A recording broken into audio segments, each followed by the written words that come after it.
The views expressed on the previous programs are those of the hosts, guests, and callers, and do not reflect those of the BBC Broadcast Group, its staff, advertisers, or agencies. Probably because we have the station up. I'll put it back on. 560 WQAM, Well, we got to iron out the kinks. See what I mean? And I'm still hearing myself back. Oh, and nothing's boy. playing Echo, off of the... Echo. You hear that? Yeah, nothing's playing off of the AV air. It's not firing. Really? Excellent. Let's see if I like try I this said, our new studios, which I'm hearing myself back. Echo, echo, echo. Wow. Yeah. Not good. M-O-N-D-A-Y-S-U-C-K-S.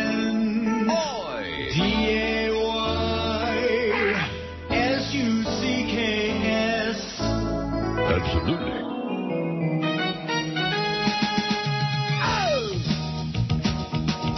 How about now? Sounds great.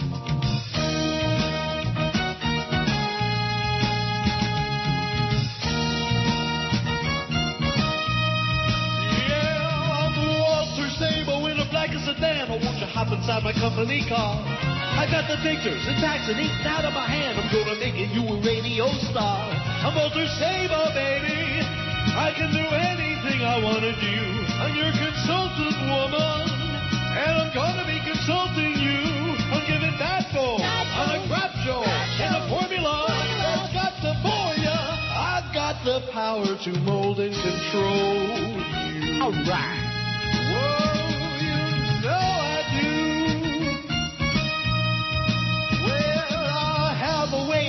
Your own show at a station down in Hollywood. And I don't care if your ratings are low, just as long as you can stroke me good. I'm Walter Sabo, baby, and you'll do anything I want you to. I'm your consultant woman. Spread your legs when I desire you. I'm gonna bone ya and own ya, cause I'm a dumb slob. Can't get a real job. That's why I'm a consultant, cause I'm just an ass. Well. Good thing I was prepared for that, isn't it? Yeah. Especially with all the technical difficulties we're having. I don't hear the echo, though, anymore, but it sounds really funky, everything in here. Yeah, it's weird in my ears. Is it weird in your ear? Because you're only in my, the left channel. Let me see. No, everything here is puking out the way it always does. Sounds to me like maybe some technical difficulties there, although let's do a quick test on the phone. Let me punch up the bat line. Okay. Uh-oh. Uh-oh. And now it won't drop. It won't do anything. Uh-oh. I punch them up and they go on hold right away. And then when I try to drop them, they won't drop. What if I hit up my line? Oh. That works. Well, how come this thing ain't working? Try it now. How about the bat line? Can you disconnect the bat line?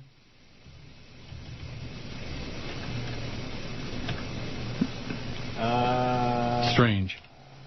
There, I think that worked. It worked? Well, I disconnected it. Yeah, but I punched up line 2, and it's still got that same bizarre symbol on it. Oh, no. Well, like I said, why should we have tested that out ahead of time? You know, as long as we got the clock and the dots, everything is A-OK. Oh! Not wow. Are you kidding me? Punch up a line again. God. Punch up a phone line, a real one. Okay. Okay, line 4, I can see it. You can hear it. Okay, 8 is ringing. QAM, hello. I punched up 8. And it just does that strange little funky symbol again. Yeah. Oh, no. Oh, no, wait a minute.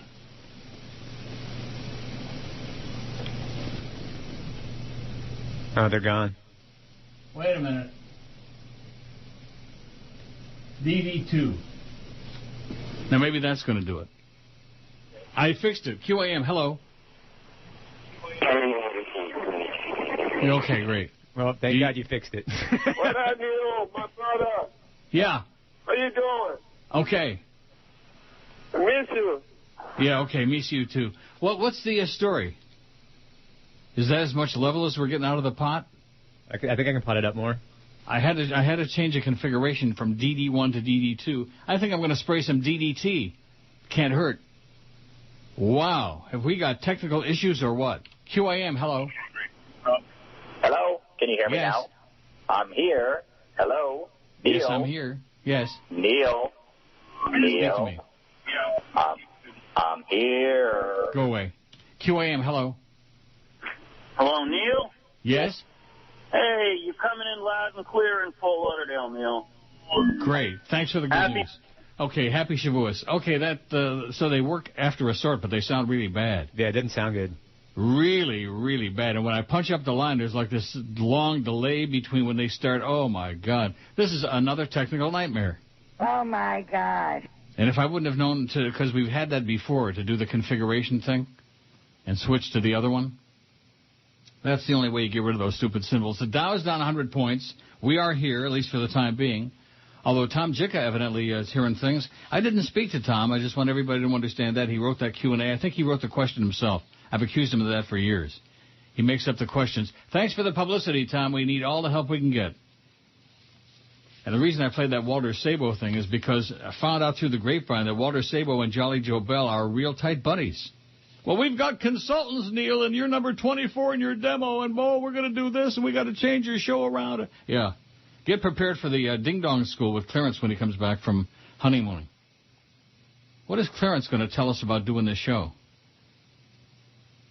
I don't know. Come on, what's he going to tell us? Yeah, exactly. At any rate, so Tom may be, who knows what's going on? I don't know. They don't. One thing about this company, they'll never tell you the truth, not to your face. They do all sorts of devious things behind your back. Let's see.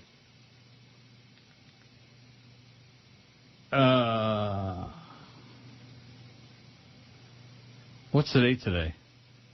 Today's the 8th. 8th. Okay, great. I don't understand why some people, adults, know that I'm doing this show and they, But at any rate, the poll today is reversed. Somebody suggested this last week. Don't do what movie that you love do they like the best. Do the one they hate the most because it's a negative. They enjoy the negatives much more in South Florida. Negative. Boy, that thing with the phone is just mind-blowing. Now, what happens if you punch it up? Punch up line 1. Okay. QAM, hello. Hey, Neil. Yes, sir.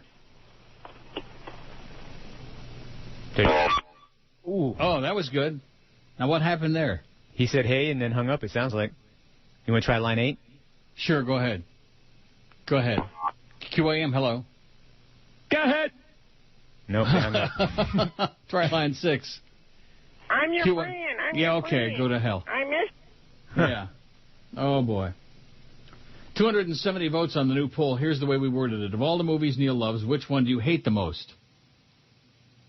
See, that's more up their alley. Talented Mr. Ripley, 33. That's probably because it's too... Gay. Like me, too gay. Magnolia, 27. Clockwork Orange, 27. I Hate Them All, 21. I haven't seen any of these movies, 19. Do you believe these numbers? These numbers are as credible as the ratings. Dracula, 17. The Exorcist, 16. Fatso, 16. Requiem for a Dream, 16. Christine, 15. That was on again yesterday, and I watched it again. Glengarry Glen Ross, 15. Deliverance, 13. Godfather, 9. Oh, my God. 9 people hate The Godfather? How's that possible? Can you imagine? No. This is the business we've chosen. Network 8, Imaginary Heroes 7, The Covenant 6, The Hospital 4, and Godfather Part 2, 1. So you can put anything on there. Do you hate food? Do you hate sex? Do you hate breathing the fresh air? Yeah, we hate it. We hate. Etc. Oh, boy. Oh, the fake Tom Jicka sends me the thing from the real Tom Jicka as if I don't already have that. Already got it, fake Tommy. By the way, I'm convinced that Walter Sabo was the fake Greg Budell. Really? Yeah, I think put the pieces of the puzzle together. We got a lot of mysterious stuff going on behind the scenes. Annabelle says, is it true George was fired? We've had some technical difficulties. I just read that George was fired over something about profanity. No, George was fired over money, so they said. Can you please review what that sucky station did to him, and you're needing to work more during your summer vacation? She's in North Carolina, Annabelle. She says, love you, and I'm glad I moved the hell out of that hellhole. Well, good luck to you, Annabelle. Yeah, George got canned, allegedly because they didn't want to pay him. So we got Flea now, who works for free on this show. Flea for free. Well, some of these people are a little bit behind the curve. Absolutely. Now, let me ask you something. You notice that only certain lines are ringing on here. Yeah. Let me try line 3. Listen to that. Yeah, that sounds really bad.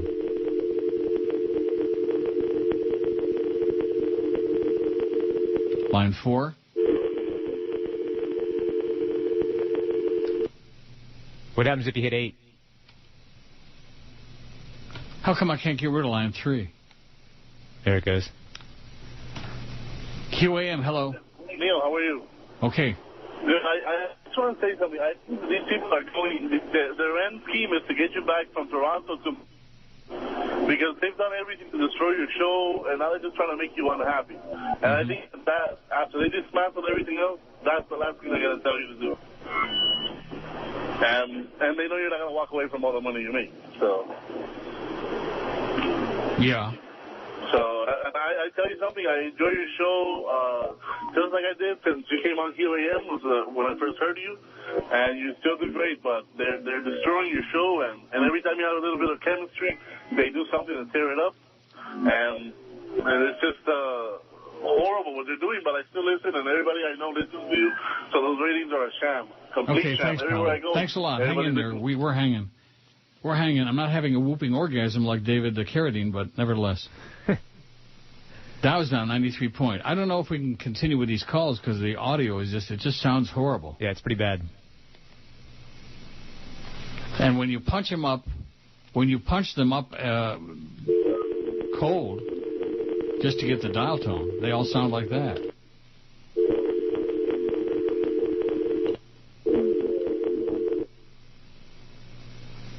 And you notice when I try to get... Oh, boy. This is a mess.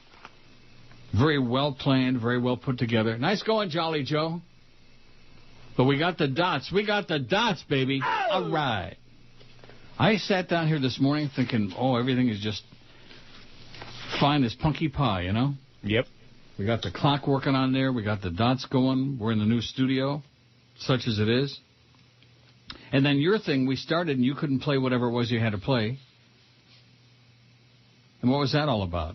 I don't know. The AV wasn't firing from the board, but I can fire it with the mouse now, so I think we're okay for now. So the audio fault is Oinga Potchkey. Right. But it's going to play the spots, because if we don't play the spots, there's no point in even being here. Well, I can't fire it from the board, but I can use a mouse to fire it. So use your mouse, okay? Get out your mouse. Point it. Bang it. Click it.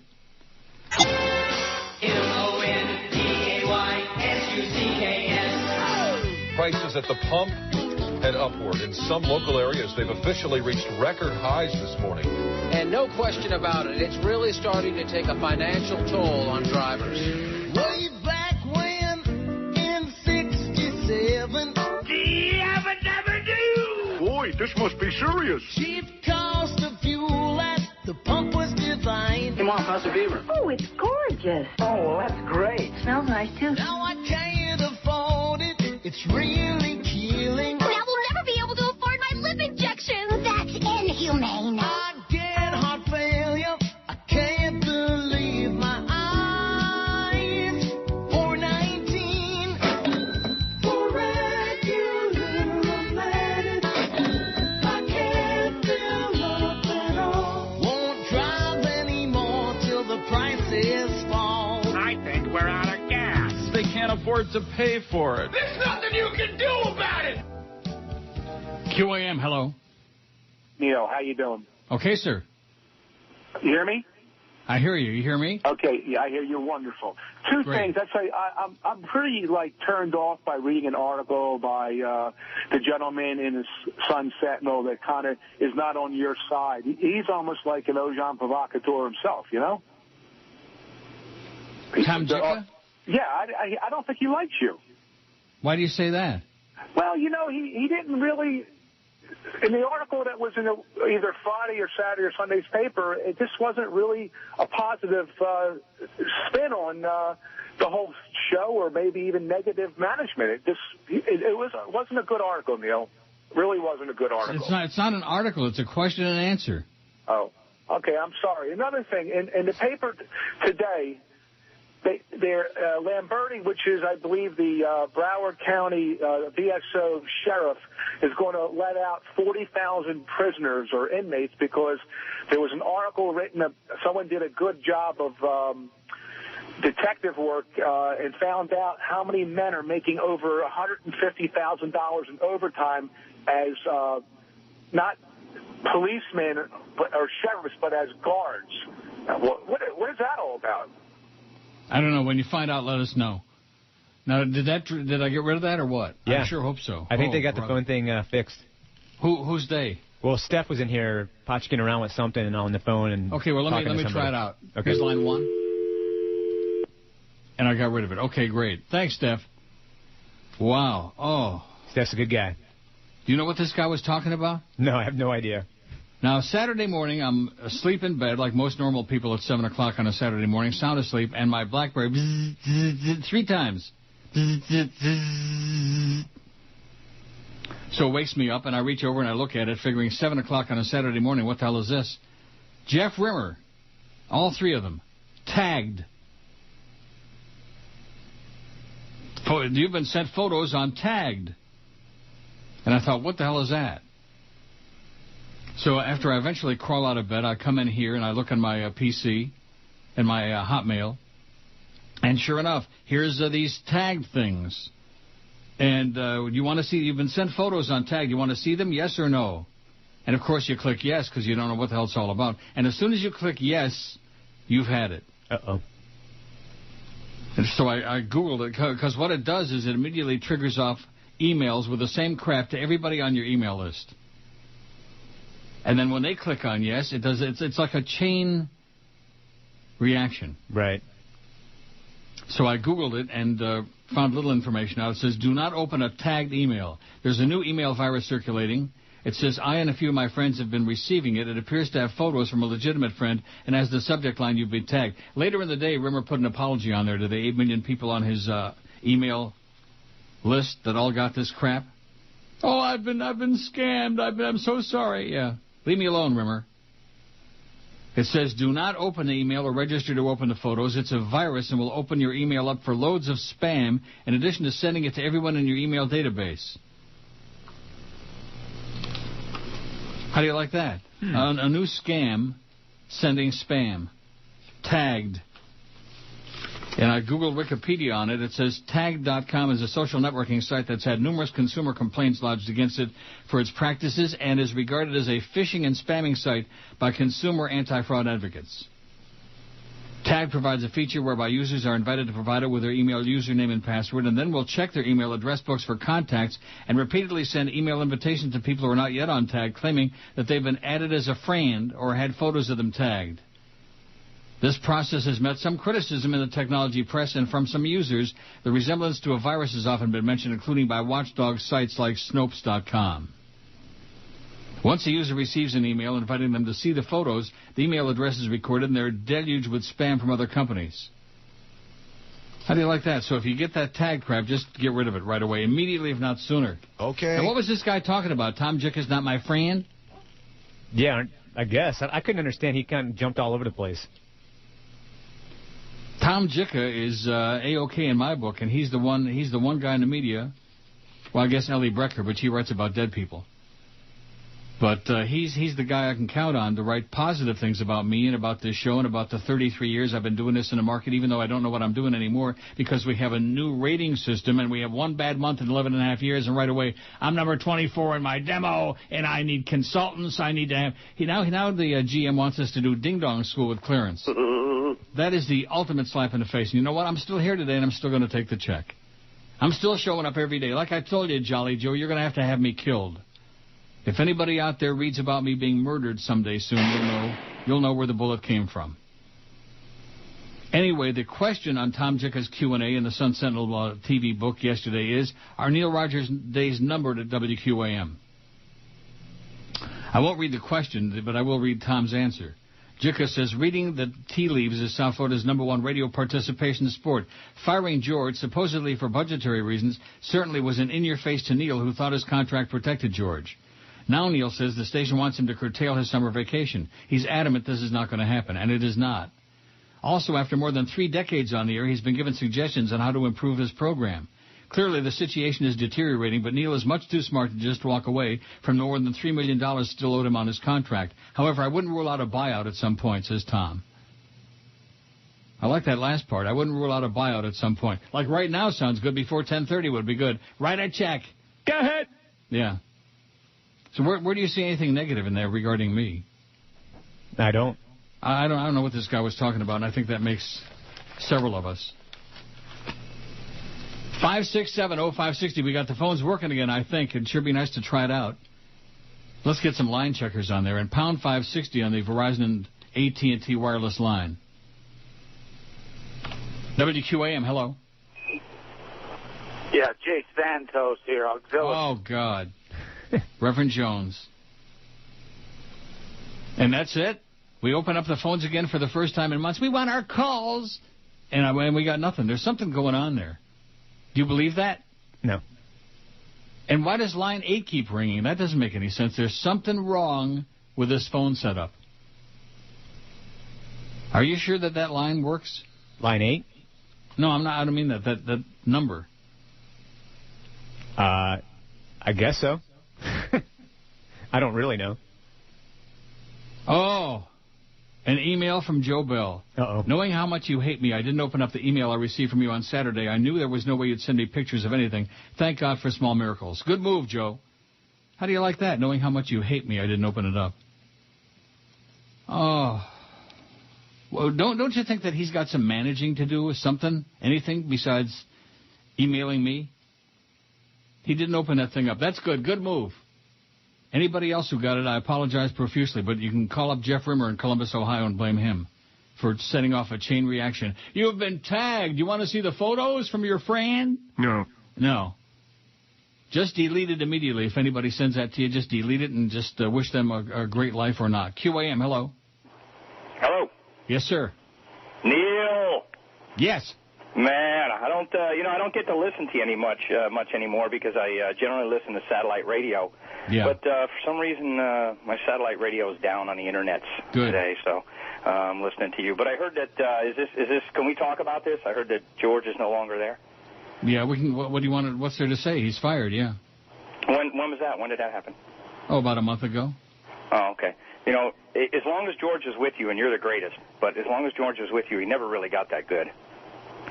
I mean, I know it's not. What does that mean? He never got that good as what? I mean, I thought he'd be a lot better when he took over and would do the show for you. I mean, I don't really want to get into like George bashing. He's not there to defend himself, but I just when he was on, that was it. Click. I'm like, I'm not listening to this.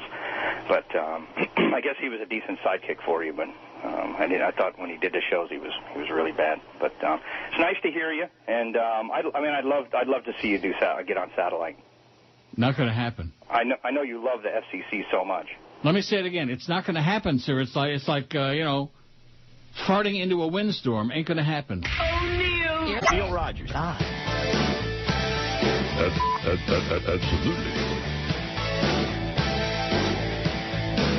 You light the bone, but there's no smoke. It's time for your first stroke. You're upset. No wake and bake. No buts exist. Not even shake. You can't deal. You have to leave. You go out to find weed. Your money's tight. You can't see another way to fill your need. Whoa, you try to think of who could score you somebody. Oh, yeah.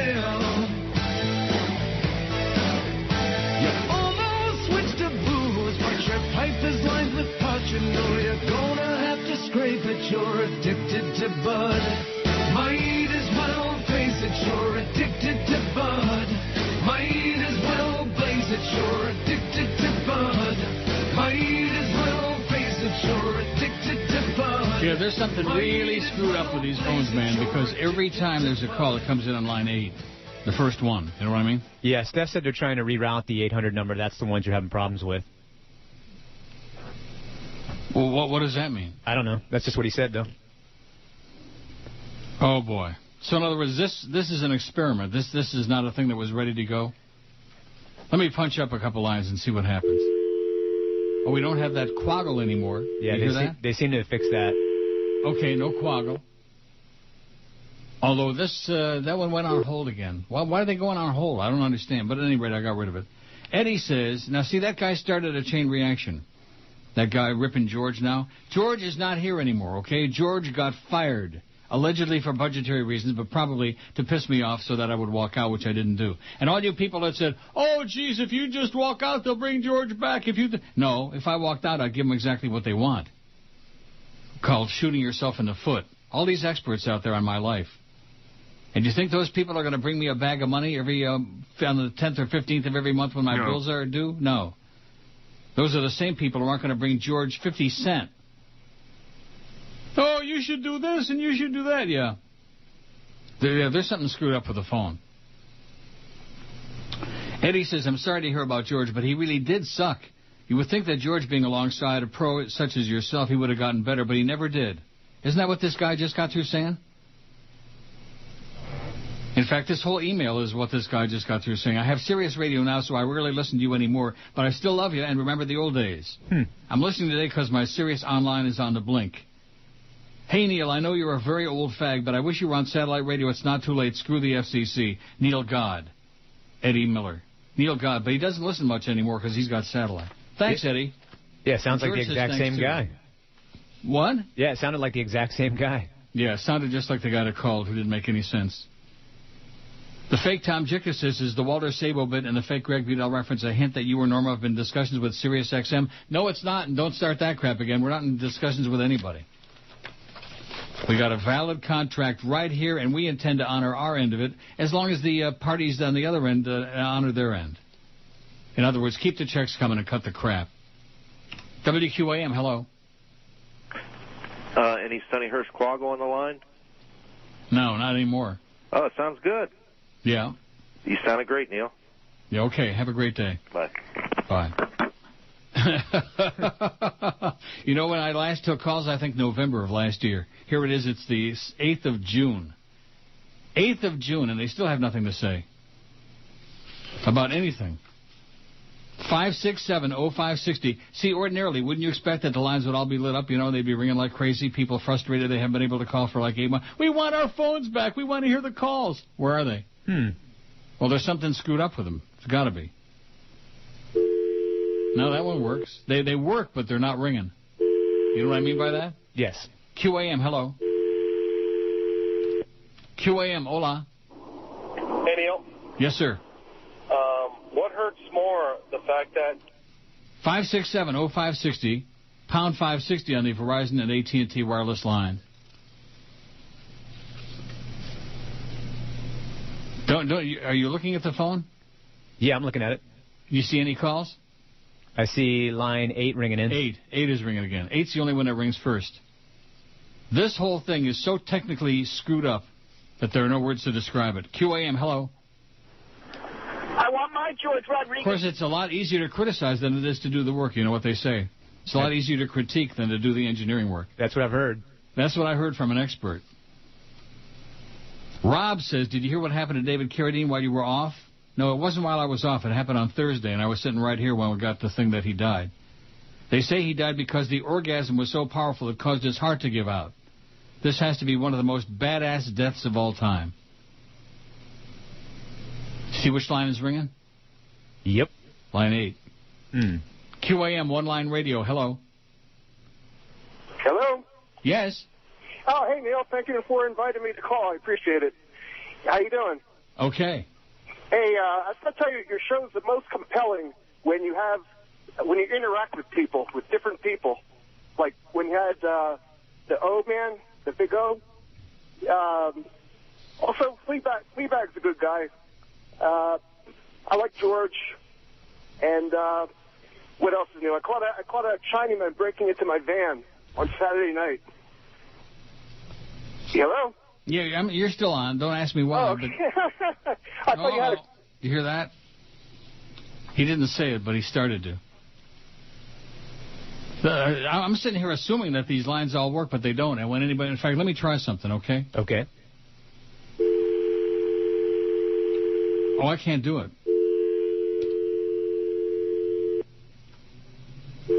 Boy, this thing is just absolutely screwed up. Totally screwed up. QAM, hello. Neil. Yes, sir. How you doing?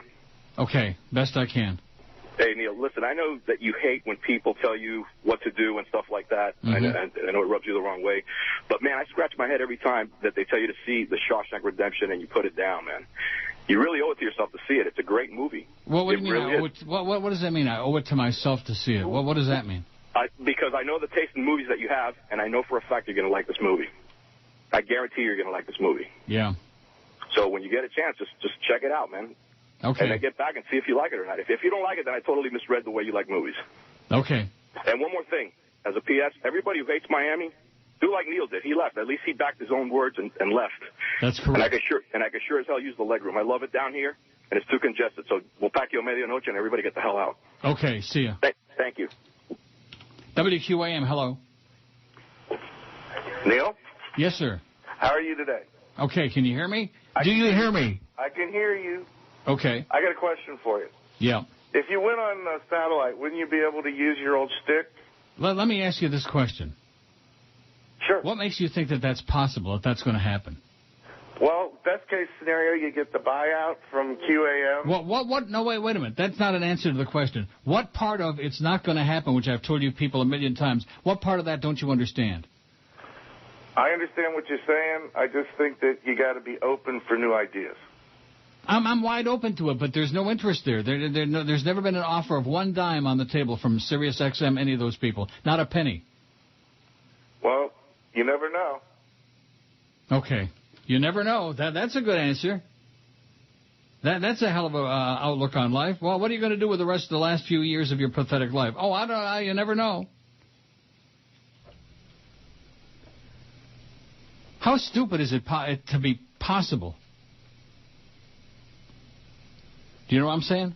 I didn't say that well. No, but I think I know How what is you it mean. possible to be that stupid that these people don't understand? I'm not going anywhere, okay? I'm not going anywhere. There's no money in this business anymore, don't you understand? And the people at Sirius, we don't have any money. We're fresh out of money, and we're on the verge of bankruptcy, and blah, blah, like that. And Cheap Channel's on the verge of bankruptcy, too. Nobody has any money anymore. Don't you understand that? We're in the middle of a depression. Not a recession, a depression. Nobody has any money. Everybody's getting canned.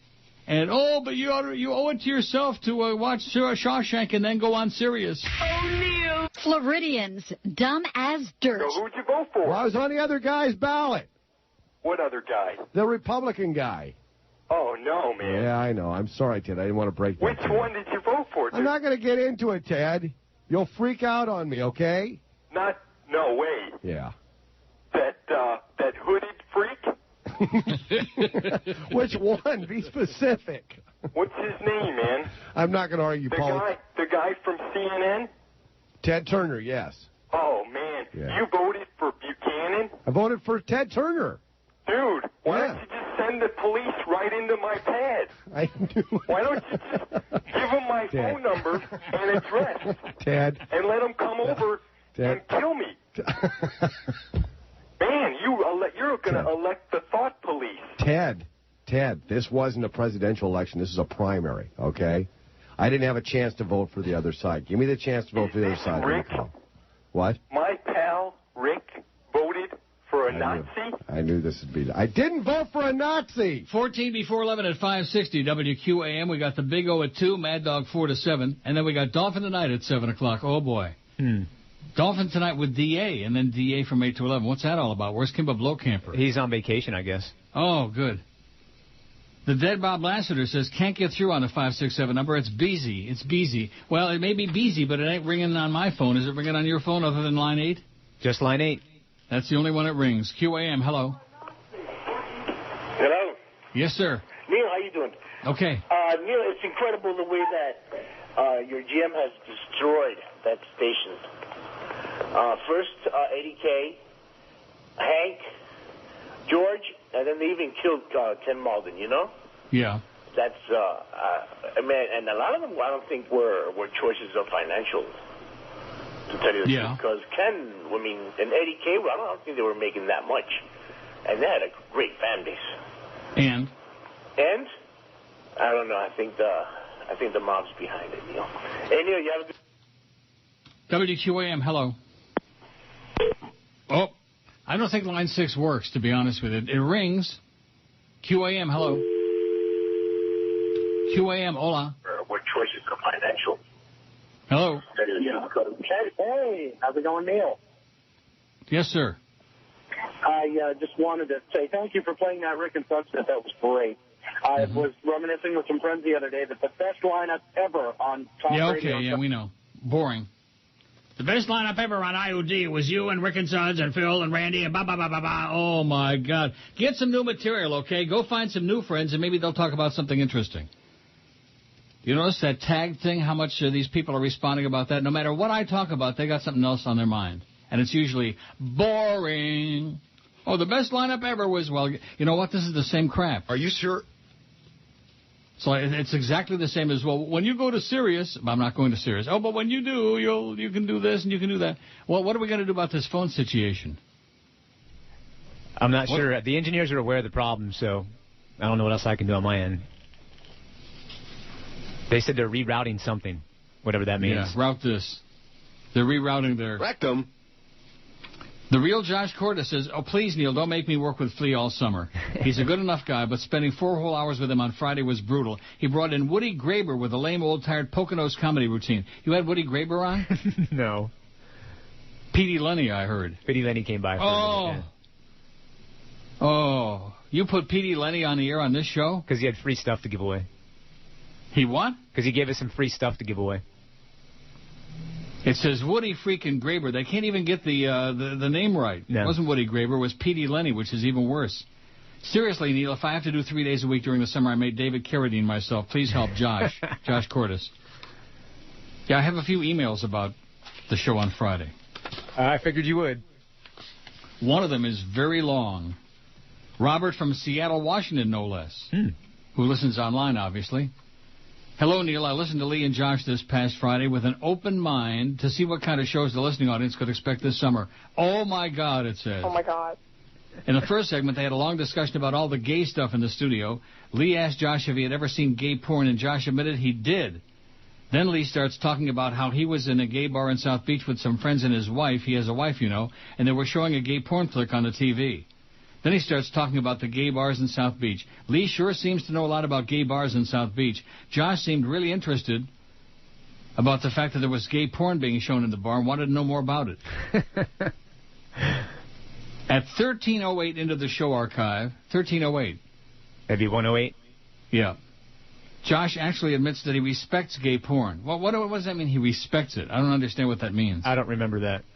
Then they start talking about a computer virus that announces, I'm watching gay porn. Finally, they decided to butch up a bit and start talking about the Hooter Girls. Later in the show archive, starting at 1:23:40. Boy, this guy's just...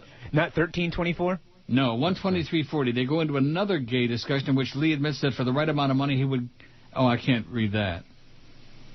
Then he says that for $1 million he would do a lot of things. Josh replies that for the same amount he wouldn't get fully with a man because he couldn't live off that amount of money for the rest of his life.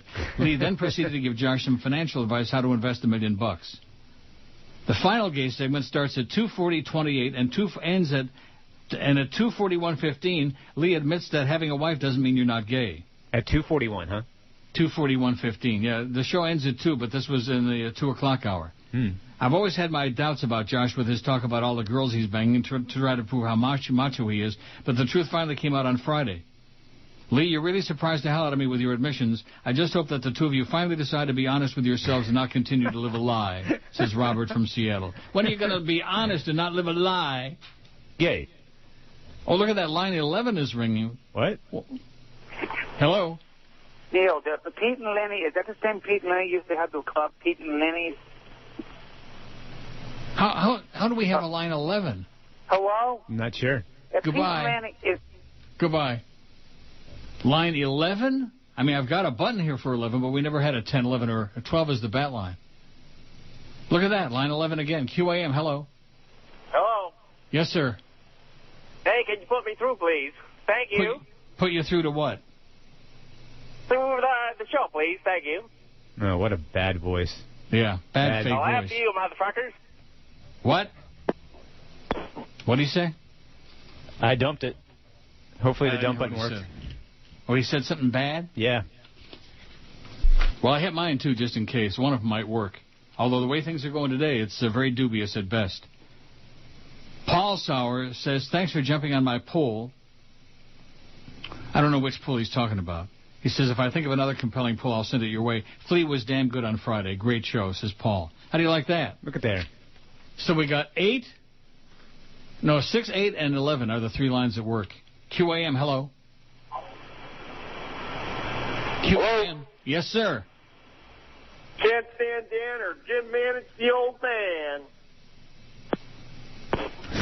I can barely hear these things. Can't stand what? I couldn't even hear him. He said, can't stand Dan and something about Mandage. Oh. I think he took a shot. Another shot. Just another cheap shot, huh? Yeah, that's this crowd. This is mind-blowing to sit here and look at the phone, and lines 1 through 7 are not flashing because they're getting a busy signal. Here's one from George in South Miami. Neil, I'm 51 years old. I listen every day for all 4 hours while at work. I tried to listen to Flea on Friday. The show he put on is for a much younger audience. Well, thank God for that. I have little or no interest in things that they talked about. Flea could end up being a big star with the young crowd, but it's really hard for me to listen to a couple of guys that have no clue how old Regis Philbin is. They thought he was in his late 50s, early 60s. They didn't like the poll you had up because they weren't familiar with most of the names of the old game show hosts. I don't know what I'll listen to this summer, but Flea and Pal are not for me. Please take care of yourself because no one can ever replace you, says George in South Miami. Well, that's for you, George. Yeah, get with it, you young whippersnapper.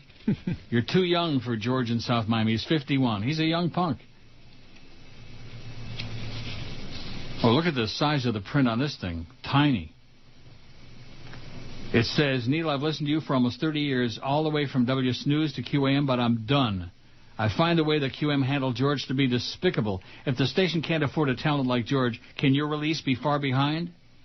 Good luck, Neil. Just let QM know that I'm another ex-listener who will not be supporting QM sponsors either. Let QAM die already. Without you and George, they would have been gone years ago. I don't know. We got a .2 in that one trend, baby. .2. 24th in the market. Well, you need some help. You need a consultant. You need ding-dong school with Clarence. You need this, yeah. We need help, all right. We need some technical assistance is what we need. Because this is really bizarre. QAM, hello. Hey, Neil. Yes, sir. I was listening on Friday, and I'll admit it wasn't as bad as I thought it would be because Flea was okay. You know, the first day he filled in for you and George was one day where the first 5-10 minutes was about Marlins baseball, which kind of scared me. But Friday was all right. But when he pulled on Peter Lenny, or whatever his name is, the salesman, and he was doing his own little comedy bit, that was painful. It was that death. Was just, at the end, it got, and I could tell, it seemed like everyone there was a little uncomfortable because you expected it to be funny, and it wasn't. But that was brutal. Hopefully that'll be a lesson learned, man. Yeah. Keep him out. Keep him out. So, but that's about it. I'll listen to a little bit during the summer. We'll see. I hate to bring it up, but it's going to be hard to replace George. He was something, at first he sucked, but he came into I his can't own. hear anything this guy is saying. The level is so low. Really? Yeah. Can you hear me now? No, same thing. I'll let you go if you can't hear me. I'll call him. Hey, have a great day, sir. The sirens are coming to get the engineering staff. You hear them? Yeah. The level is low, and it's just like, it's like, the show was okay. You know, it's like that. Like that. So 6, 8, and 11 work, which we didn't even know we had a line 11, so we're making some real progress. A little bonus for you. What? It's a little bonus. This is the Neil Rogers Show. This is your brain. Any questions?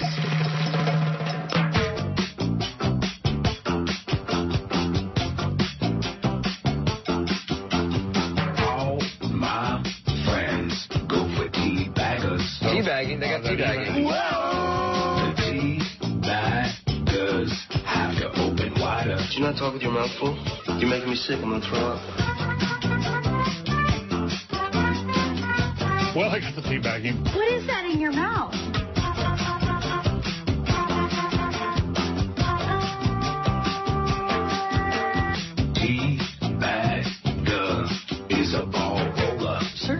you never expect to come out of a person's mouth. The tea-bagger slides onto her molars. Why can't you ever just keep your big mouth shut? I can't keep my mouth shut because I've got such a big mouth. Tea-bagger goes to her knees, yeah. The next thing I remember is having my knees in my ears. The tea-bagger has pubes in her teeth, yeah. You have something in your teeth. Oh, my God!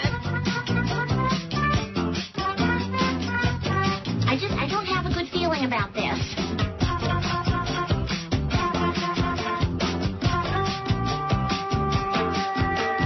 Tea-bagger can't talk, don't ask now. Oh, my.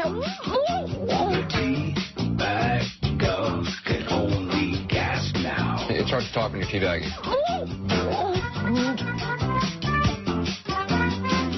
How about I sit on your kinky face for a while you think about that?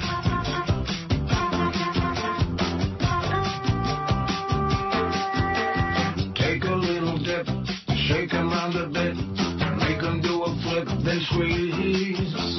Take a little dip, shake 'em round a bit, make 'em do a flip, then squeeze. Thanks. Oh, my God, that's awesome. 11:03 at 560 WQM. I've got some very disconcerting news for yous. Okay. And it may be people who were listening online, in which case they would have heard whatever it was that you thought you dumped and I thought I dumped earlier. Yeah, which still doesn't dump online. I know that. You didn't hear what I just said. Yeah, I heard you. I said they may have been listening online, in which case the dump doesn't work. Right. Or maybe they were listening on the air. If that's the case, we need to find out definitively. Because if these buttons aren't working, I'm not taking any more calls, I'll tell you that. According to the engineers, the dump button was tested. No, that wasn't my question. My question was, are they working now? Right. Not was it tested once upon a time in America, and it worked maybe once, or who knows. But the question is, did that go on the air? Because if it did, we damn well better stop taking calls. You follow what I'm saying? I do. Okay. Well, we'll find out from anybody who may be listening on the air, if we have any. You got that point, too. You're number 24 in your demo. Oh, we got to get a consultant in here.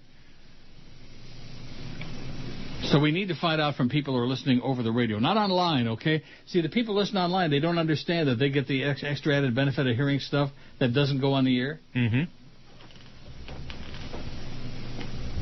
Mike in Kendall says, Happy Monday, Neil. I, for one, thought the show was pretty good on Friday. For sure better than I originally thought it would be. No offense, Flea. He even stated at the beginning he would take some time to get into his own and for us to like it. But as long as he doesn't talk any sports, we're okay. I also thought that first, since Flea does know more about sports than George, that Joe Bell and Clarence would want him to talk more sports during the summer. But I think we're going to be just fine. Also, today is my birthday. Can you place for me the 6-note jingle? Happy birthday to Mike and Kendall. Yeah, I can do it. If I can find it, I'm looking for it. There it is, just like magic. Thanks, Mike. So Mike thought you were okay. Okay. Not great. Heath says, sorry for the poor grammar. I'm all hopped up on the Dayquil and vitamin C tablets. I'm expiring over here, says Heath. Oh, and he said, I thought I blocked Heath already. He's an idiot. Here's one that says, I listened Friday and liked it. I'm male 58. Great show, Flea, says Brian in West Palm Beach. 58, but it was too young for the guy who was 51. Yeah. Evidently, that did not go on the air, because if it would have, I would have gotten several. I don't know. Yeah. How do we know for sure? I don't know. How can I be sure? Remember that song by the Young Rascals? No. You don't? Mm-mm. No, remember, How Can I Be Sure? Now, what's the story with the library? You got it or not? Probably not. Just got to wait for George to come in now. Oh, damn. Yep. 373 votes on the poll. This is the reverse of what we did last week. Of all the movies Neil loves, which one do you hate the most? Not which one do you like the most, which one do you hate?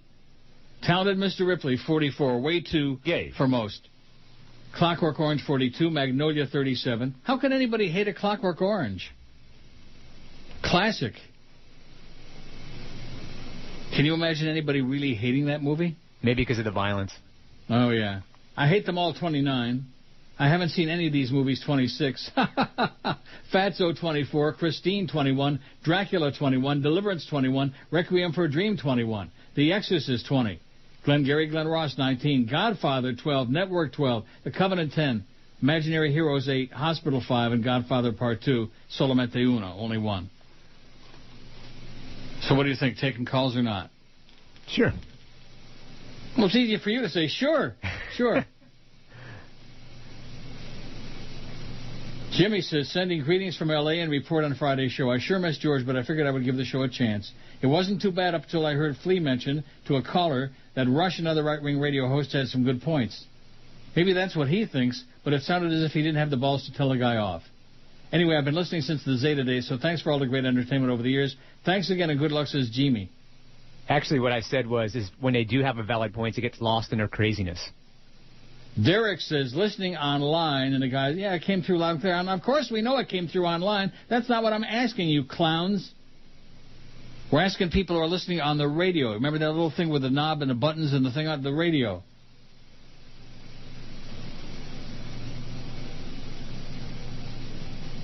Wow. I guess it didn't go on. Over the air. No. What about online?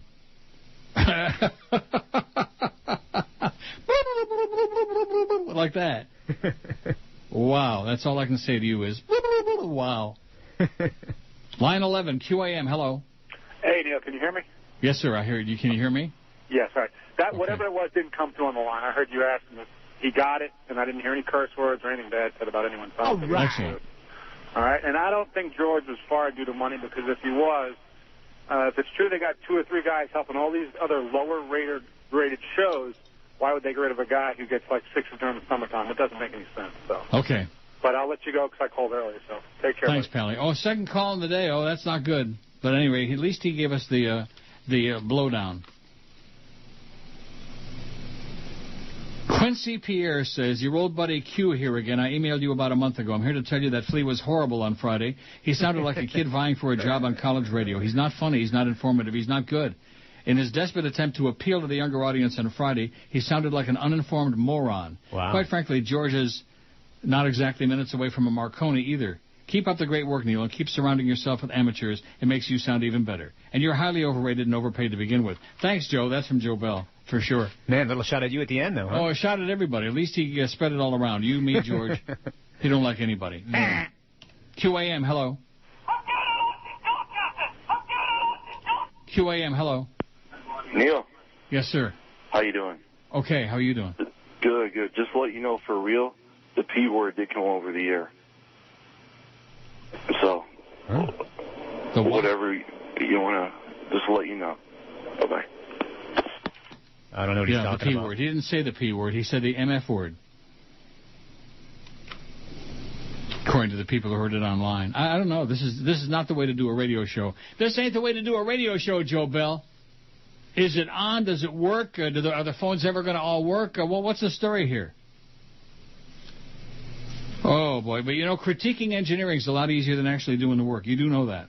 Great radio philosopher once told me that. A good friend of Walter Sabo. Oh, my God. And the fake Greg Budell is starting up all over again. Have Norm contact Walter. And, yeah, that'll be the day when we're talking to Walter. The Christopher Walken skit sucks. Please stop playing it, says Todd. Well, what bit is that? It's online. Oh. PR Ralph said, no, it did not get on the air, and Flea was men's amends on Friday. He knows he's got big shoes to fill with George not there. Men's amends.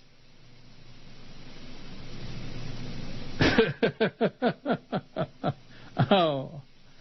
Mel says, I listened daily to you online, and the caller about 30 minutes ago, Badmouth, did get through. I heard what he said before you hung up on him. Yeah, it got through online. Don't you people understand what you're hearing online is not what's on the air on the radio? Let me say it again. Let me draw you a diaphragm, okay? Online. We don't give a flying crap about what gets through online. The FCC don't care what's going through online. They got no regulation over it. We're concerned about what goes on the radio. Remember the radio? I know it's like an anachronism, but that's the way it goes. The freaking radio. Mel. Oh, it got on before you hung up. Oh, what are we going to do? It got on the online. Ask me if it got on online. QAM, hello. Okay. Hello. Yes, sir. Neil, good morning. Good afternoon. Good evening. All right, man. Listen, nothing came out on the radio, man. I know what call you were talking about just before you hung up, and I guarantee you nothing came out on the radio. I don't know if you got a call before that. But anyways, man, listen, as far as Friday's show goes, at least it wasn't DA's. I don't know if that says anything. Those 3 days when Flea and I were in limbo, those were the 3 of the most horrendous. And these people are worried about ratings and about, oh, my God. Apparently not, man. I guess they didn't listen to that show. Or maybe they did. That's why they let Flea do it on Friday. Well, just remember, DA's got a point at night, so evidently ratings aren't the end of the game. They probably went down. Also, Neil. Yes. Listen, you owe it to yourself to play the Arnold Schwarzenegger bits, please, if you can. One. The ones with... yeah, I know the one. Okay, cool, man. Thanks. See ya. Bye. So it didn't get on the air, so we can continue taking calls. All right. Without having to pee in our pants. Well, you're not concerned about it, even though you're the one, your ass is on the line. Oh, yeah. You're the last blocking force sitting there in our great new studio. So how is the studio? Well, it's not complete yet, but what? It works. I mean, it works. It's functional, but they still got work to do in here. Aesthetically. Like clean some of this crap out of here and, finish the finishing parts. Put cabinets up. Yeah. TV doesn't work yet. Get the phone fixed right so that the lines all work? Get the phones working, yeah, that'd be a good idea. Yeah, just some of these minor things. Oh, Neil!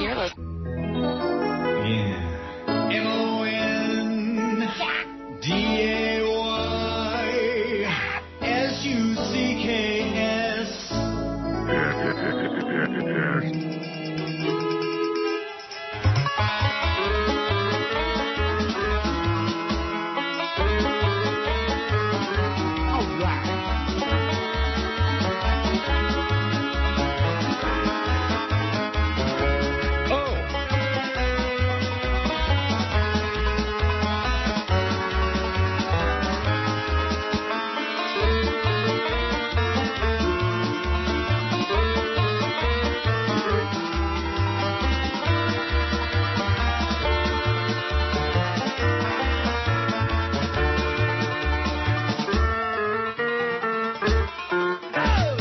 .18 at 560 WQAM. We hate The Godfather. We hate you. We hate George. We hate Flea. We hate everybody. Bah.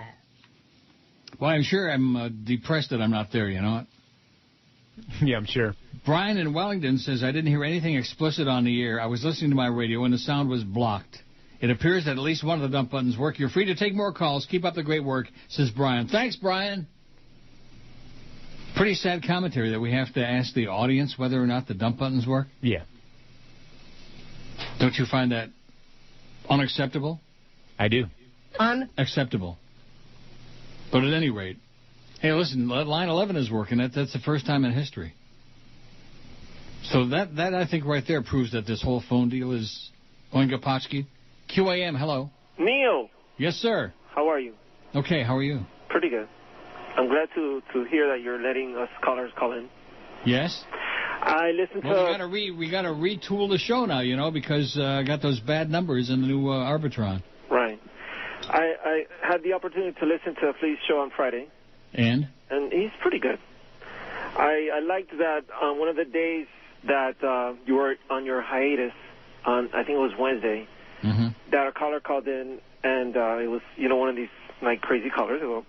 And he, called and he was talking to him and what's up with you, and I think the people that call in to do a hit and run, they're not used to people talking, so they just think they're going to hang up. But him confronting him scared him. I was like, oh, you're talking to me? You really want to know about my life? So that put him, I'm saying, to feel different stuff.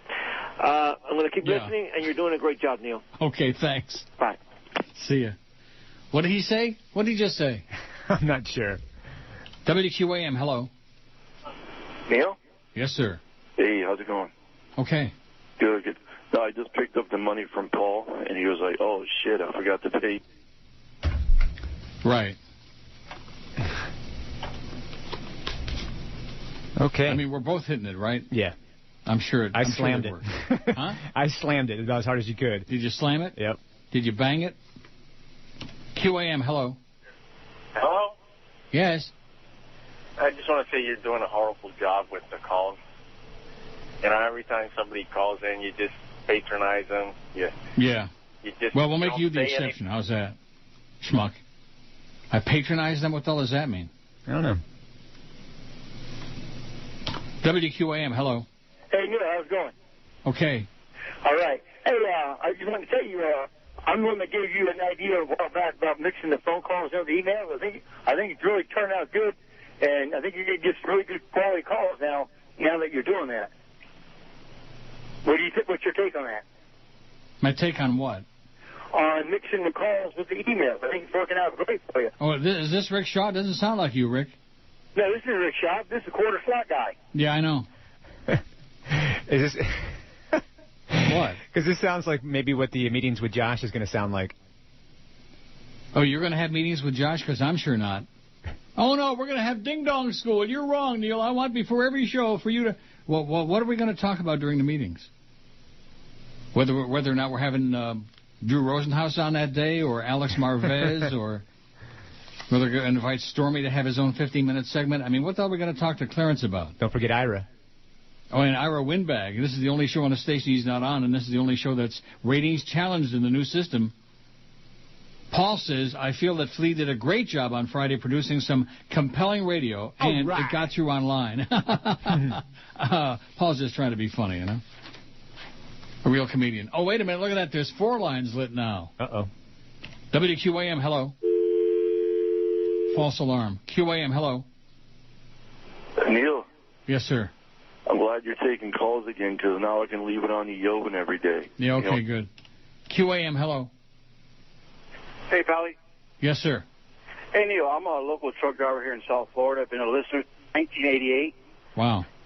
What I don't understand is how people who are longtime listeners are complaining and wondering why the ratings are down if you're not really Rogers show. If I'm what? You're not really doing the Neil Rogers show that you used to do in the past. I mean, it's a watered-down version of it. Right. And people complain about why the ratings are down, why there's not that many, the numbers are not there. I mean, I don't understand that. I mean, you're not doing your show. Yeah, I know. Hello? I'm doing the best I can, sir. Oh, and I enjoy it, and I still enjoy it. And another thing, it sounds like in the background, like you're doing the show from the ocean. I'm not complaining because it's kind of soothing. But you mean the signal? It sounds like waves are crashing. Mm-hmm. But well, they probably are. That's probably a good guess. Wouldn't you think there are waves crashing somewhere? Our signal blows. But that's going to be remedied pretty soon is what you tell me. That's the word. Thunderbird? Yeah, we're going to be doing something about it. In fact, I understand that we're sending somebody from engineering out to pee on the tower right now, and then it's going to be blasting all over the world. Rick in Boca says, I thought you said you were never going to take calls anymore. Explain what's up. Well, I said a lot of things. But, you got to mix and match. I've said that many times. I've stopped taking them for months, and then I go back and take them again. I'll do whatever the hell I want to do. How do you like that, Rick? Did I explain it well? Lee? Yeah, that was good. Did I explain it well? That was nice and clear. Yeah.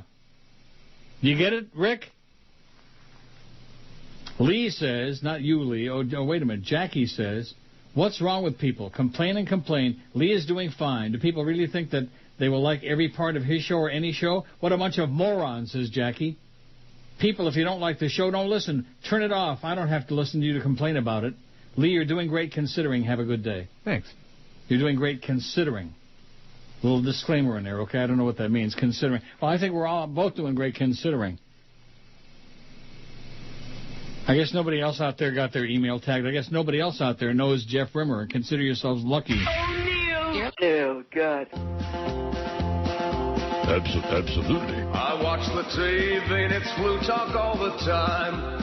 For stupid rumors, you can go online. Just wash your hands, relax, and you'll be fine.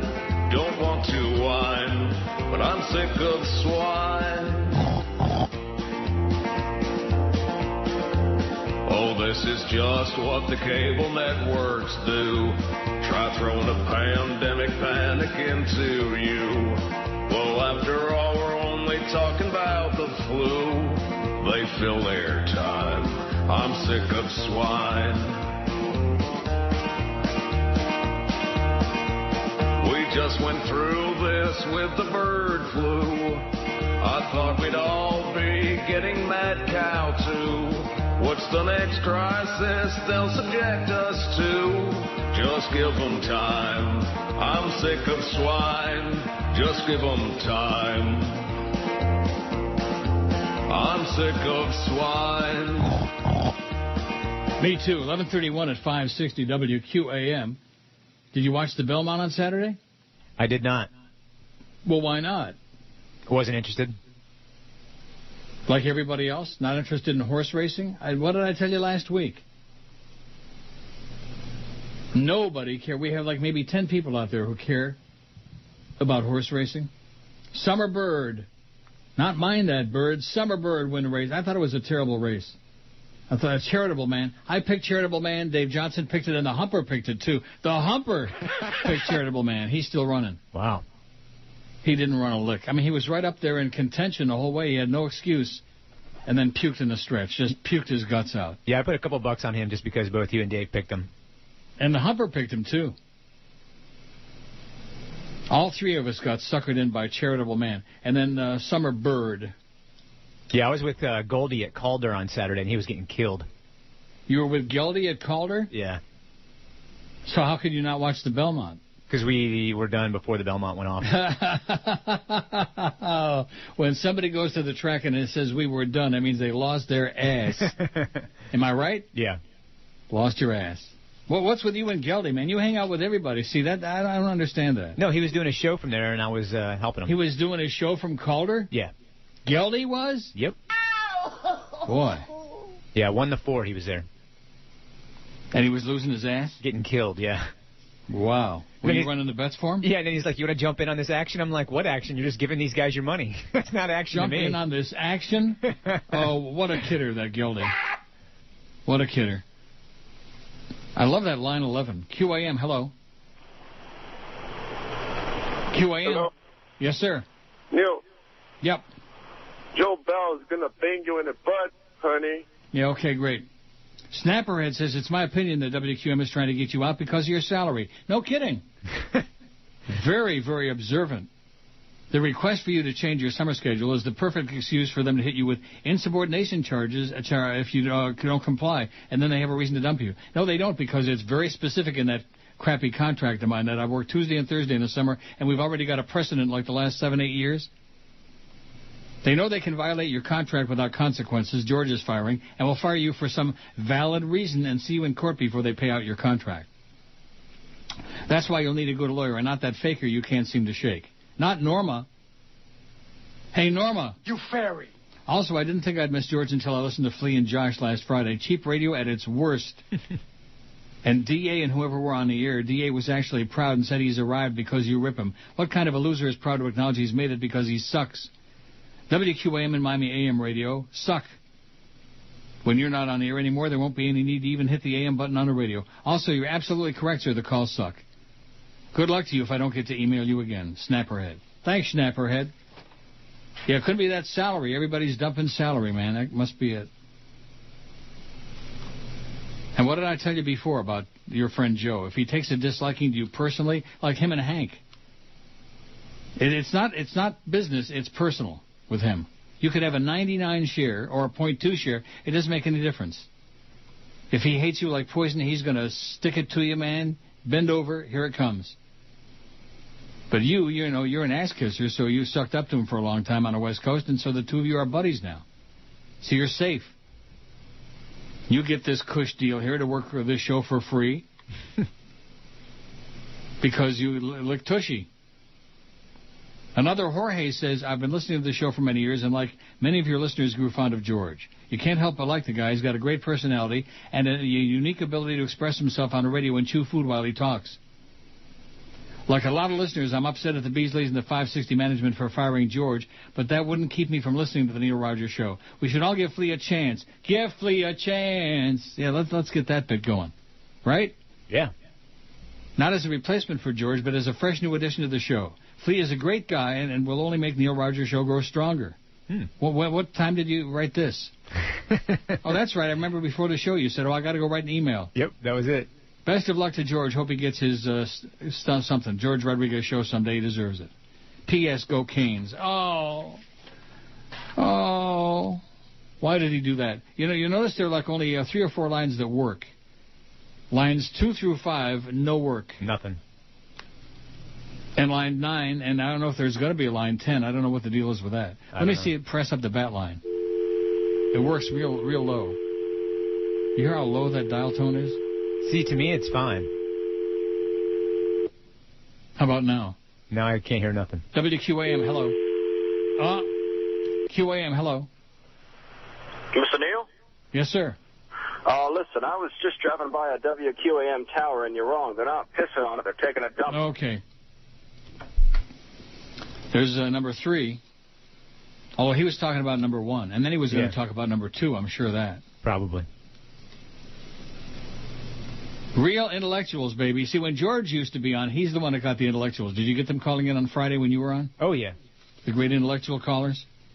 In fact, here's one from Oi Shmoy Jew. He says, Flea was great on Friday. He was very entertaining and funny. George could have done the same thing, but he had a pee-poor attitude. Oh, yeah. See, rip George now that he's gone. Mm-hmm. Oi Shmoy Jew. Chronic regular emailer, and now he's ripping George. He had a bad attitude. I don't think there was a damn thing wrong with his attitude. He knew he was going to get screwed over eventually, and like he said, if they like it, it's going to suck and it's going to fail. Just like Sid Rosenberg. We don't know for sure when he's starting or which shift it's going to be or what date it's going to be, but he's coming. Sure as Christmas and Tanuka are coming, Sid the Kid is coming to QAM. Bet your life on it. Do you doubt me on that? I do not. See? Even Flea. And Flea's got his nose to the rhinestone, man. He's got his nose, he's got his ears to the wall. Walks up and down the hallway, sticks his ear to every door to hear what's being said inside. Yep. I don't blame you. Fat Man After Dark says when the email you read was talking about certain times in the archives, he was talking about how far into the show something happened. For example, when he says 2:14, he means 2 hours and 14 minutes into the show, 12:14 instead of 2:14 p.m. Listen Friday, very faggy, says Fat Man After Dark. How do you like that? He says the show was very faggy, and that's without me, the old fag, on. Huh. Is there anything you want to tell us? No, not really. You and Cordes doing a little number over the weekend, maybe? No, I didn't see Cordes over the weekend. But why not? We don't hang on that's the right, weekend. you were with Geldy over the weekend. Yeah. Wow. Saturday. So how'd the show go from Calder? What did he talk about? The same things that they talk about every day. Heat and Shaq and this and that, and then a little bit of racing. Well, and of course, LeBron and Kobe, maybe? And of course, when Goldie's on, it's a little hockey heavy. Hockey intensive. No. Sports! Yeah. Sports! And what's his take on Jack Martin bailing out? Jacques Martin going to Montreal. Here they're ripping him an ass. They're saying it was the wrong choice, and he's a crappy coach, etc. I think Goldie was glad to see him leave. Yeah. I would think so. What's his take on doing the games with, what's his name now? Oh, I don't know. We didn't get into that. But we talked about maybe some of the hires that they were looking at for that GM spot. Yeah. He said a couple of ex-players were on the short list, but he had no idea. He's clueless? I thought he was tight with the organization. Well, he's got to watch what he says because all these sports franchises, they're very, very uptight. Oh, yeah. I know Rimmer used to tell me that, and even the slightest criticism, they would have a nervous breakdown. That's the same Jeff Rimmer that fired off those tagged emails to me Saturday morning at 7 o'clock in the morning and started a chain reaction of 80 million emails all over the world. Nice going, Rimmer. You know one of the names he threw out, too, was Yzerman. Stevie Yzerman. Yeah. Oh, I'd come hang out with him. He's a little long in the tooth, but I'd hang out with Stevie. Of course, those who know him best call him Stevie. Why? But that's another story for another day. Oh, Neil. Hi, Luis Miguel. Play it, baby. You fairy.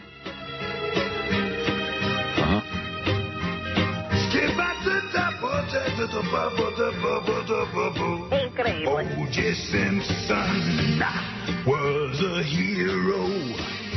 loved by millions across the land. He went to visit his ex-wife now. She was hanging with another man.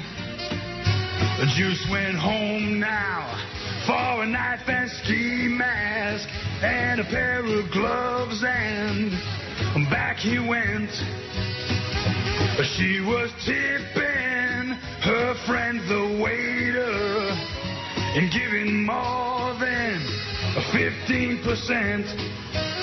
Well, Juice couldn't take it, started slicing and dicing, don't you know, was at the airport before they fell. He made a touchdown in old Chicago. He checked in at the Alibi Hotel, but the LADA, well, he flagged OJ for illegal procedure with a knife. That's the prison yard penalty, he said with conviction. That's what you get when you hack the wife out on the LA freeway in a getaway Bronco, pressing something to his skull, wishing he was dead. But it was a cell phone, no, not a pistol. Suicide by tumor, deep in his head. Well, they finally got him. Now it's up to the jury, but he will surely be in jail for life. And now the people, they all say they feel bad for OJ. They forget it ain't okay to hack the wife. Yeah, hack the wife, baby. How come time made OJ so black? Oh, I thought that was the Lord that done that. 11:47, 13 till noon. So what's the latest word, Thunderbird, on the phone situation? I haven't seen an engineer since the beginning of the show. So in other words, we're just going to continue the whole show with this kind of patchwork piece of crap? Yeah, pretty much. Steph said they had to reroute something, and it should be fixed, shortly, or a day or two, maybe. What? He said shortly or a day or two. Oh, or a day or two. That's like when the studio was going to be ready 2 weeks ago, in a day or two. Right. John says, and I'm sure John is the guy who called and tried to slip the word on the air. He says, just to let you know, about 10 to 15 minutes ago, depending on when you get this email, a caller said the S word and it went over the air. Now, you dumped it and I dumped it, both. Mm-hmm. And it did not go over the air. So either John is listening online or he's the guy that called and tried to slip it in there, Right. See, I would like to sit down here, have everything work, and do the show with confidence that, we're in control of what's going on. On a scale of 1 to 10, the confidence level is what at this point? 2? I'd say I give it about a -1. -1. Because one thing about engineering, it's hard work. And it's a lot easier to critique it than it is to do it. That's what I've heard. Mm-hmm. Are you eating? Maybe a little bit. On the air? Not anymore. You better watch yourself, mister. What are you eating? Some spicy noodles. From where? That you brought in? Yeah, spicy Mongolian noodles. Oh, that sounds like crap. Yeah, it's not great. The Whistler says caller was right in stating the show sounds like it's originating from the caverns at Carlsbad. Where's the bats? That's what the Marlins want to know. Where's the bats? Did they lose again yesterday, or did I dream that? 3-2? They lost. I know. It says DA for 3 days was like sitting wired into old Sparky. Oh, boy. Well, but he's got a point. He's doing it. And if I was in management, every time somebody is out, whether it's Joe or me or Mad Dog, I'd put on somebody who's got a point. Goose those numbers up there as much as possible. Yeah. Since they're all of a sudden... And I thought it was your buddy Joe that told Hank, it's not about ratings, Hank. It's not about the ratings. Isn't he said that one that said ratings don't matter? Yeah. Well, it's a damn good thing because we sure don't have any anymore, I'll tell you that. This panel, oh, my God. Even on What's My Line, they had a better panel than we got. Yoshi Schmendrick says, Flea is okay, but I don't think he has any confidence in himself doing the show when you're not there. He keeps on saying, give me a chance, it's only the first show, etc. I felt like it was a Josh Cordes show featuring Flea. Is that accurate? No. Please surface somewhere, George. Hopefully before Neil goes on vacation, I'll try to get that 10 to 2 slot anywhere you go. Take off Tuesdays and Thursdays. Also, Paul and Ron were doing some kind of inside joke about Flea before the end of the show. Something, there's no room for fleas in this building. Who brought the fleas in the studio? And then Paul started to bang the table like he was killing the fleas. Maybe Flea knows something about it. Everyone knows Flea and Steve are tight. Who's Steve? Brancic. Oh, are you tight? Yeah, we're friends. You ever, take a shower with him or what? No, we're not that tight. Well, based on that show you and Cordes did on Friday, what I'm hearing about it. Yeah, pretty gay. A lot of faggery. Gay. What? Now, what inspired that? I don't know. I was just talking about a bar I was at, and they had gay porn on the TV at the time. Mm-hmm. And I just asked him if he's ever seen gay porn. And he wanted to say no, but he did. He said yes. And I said, man, the stuff that they had on the TV where I was at, which was, where was I? Score, I think, on South Beach. Mm-hmm. I go, it looked really violent. It looked like the guys were wrestling, not fighting each other, not like making love or whatever you want to call it. It just looked real violent. What do you mean, whatever you want to call it? What kind of a Everybody's got different terms. Everybody's got different terms for what they call sex. Yeah. So, whatever you want to call it. Like in Broke-Ass Mounting, I'll say it again. It was not a love story. It was a rape story. Yeah, that's what this movie looked like. And I was like, wow, I hope it's not all like that, but it was a little disturbing. Were you disturbed? Are you scarred for life from it now or what? No, I just looked away. Oh. Yeah. If you don't like it, don't watch it. Jay says, as a listener since 1987 when you were on WYOD right after Mike Ranieri, I've enjoyed following your show and for the most part enjoyed it. I enjoy listening because it makes me smile and laugh out loud sometimes. Out loud. This new producer has no talent whatsoever, and whenever he's on your show alone, I will tune out and listen to someone more interesting. I tuned in the other day when Mr. Flea was on, and for 15 minutes, until I turned him off, all he did was criticize and bash the things and people that he doesn't like. Unlike George, when he bashes something, he backs it up with facts. All this guy did was fill up the air with innuendos and half-truths. He is not a smart man. He doesn't know enough about 95% of what he talks about told my interest. So, as you've stated so many times in the past that a radio's got an on-off switch, I'll be using it to switch more often if Mr. Flea stays there. Oh, no. I was in advertising, understand how that works. Maybe this is from Roby Young. If I was an advertiser, which I am not, I'd pull my ads when this clown went on the air, but that's just me. The one thing I found out in my 51 years is that I'm very average, and usually what I like and don't like works. Thanks, Neil, for all the years I've enjoyed. And he's got a caricature of me with a stogie. Boy, I sure wish I could smoke stogies, you know? But I better not. I've had 2 TIAs, 2 mini strokes, and they were both after smoking stogies. I mean, I've smoked stogies for years, but this particular situation, when you got diabetes and high blood pressure, not a good thing to smoke anything. Brandon says, I think that when a guy says 2:14, yeah, we know Brandon. He means 2 hours and 14 minutes into the show. Yeah, the guy's keeping track on the archives, keeping track of what time exactly you did this, and what time you said that, and what time his bowels moved, etc. Man, talk about no life. Yeah. That's why I kept emphasizing the fact that he was like, at 2:41:15 into the show. Wow. Even with the seconds. I always knew that Josh Cordes was a little gay, Brandon says, and as for the show that happened on Friday, I listened to all of 20 seconds. No offense, Flea, but I hate Josh Cordes. Well, get used to it, because he's going to be on all summer long, and all next week, too, I guess. I'm going to be on vacation. Are we still planning for my vacation next week, or a permanent vacation? I think just regular. Regular? How about Ethel? Jim says, where is Rick Riley and why isn't he on the radio anymore? Rick and says was a great show. Well, guess what? Rick ruined it when he went on INZ in the morning, and Rick decided to become a stockbroker. Fair value is and he killed it. Ben says, Lee will do a good job this summer. He's no George, but give him time and he'll do just fine. My one suggestion, leave the sports talk to the other 20 hours of boring WQM day. Yeah, leave the sport. You're not going to be doing any sports talk. No. Except, of course, about Jimmy and Danny. Ed from Davie says, Flea did great Friday until he brought a guy in who does stand-up comedy. P.D. Lenny. When I heard that you had P.D. Lenny in there, I wanted to kill myself. I did afterwards. Why did you do that? Why did you let him do that? Because he was giving us some free giveaways for the comedy club. So in other words, In exchange for the free giveaways, you allowed him to whore the show? Well, sometimes he's funny, but he wasn't Friday. He's never been funny. He has never been funny, and he makes me red, rough, and sore. Mostly sore. P.D. Lenny, please do not, please, I beg you, don't ever put him on the show again. Okay. Was he funny? No.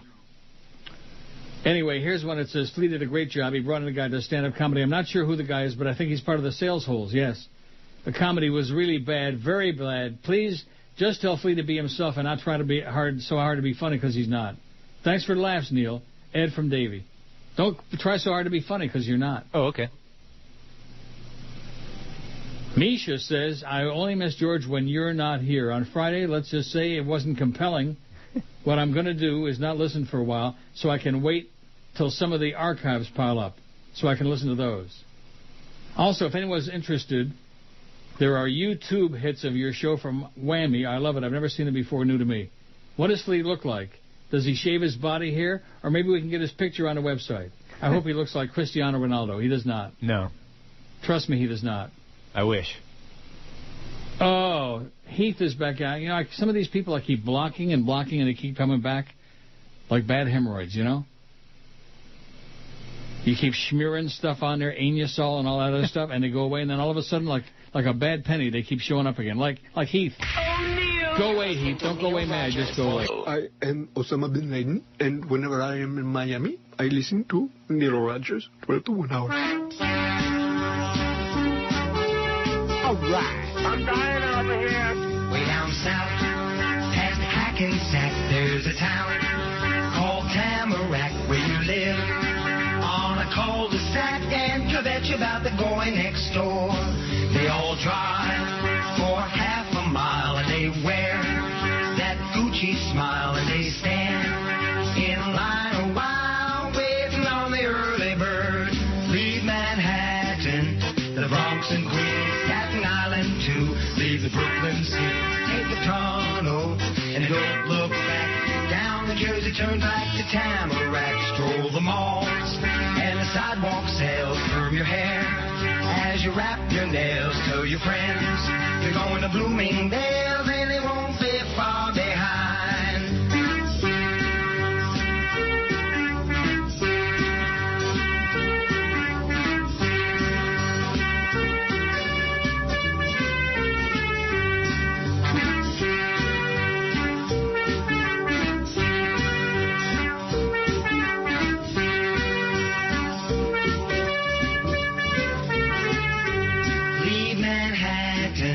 The Bronx and Queens, Staten Island too.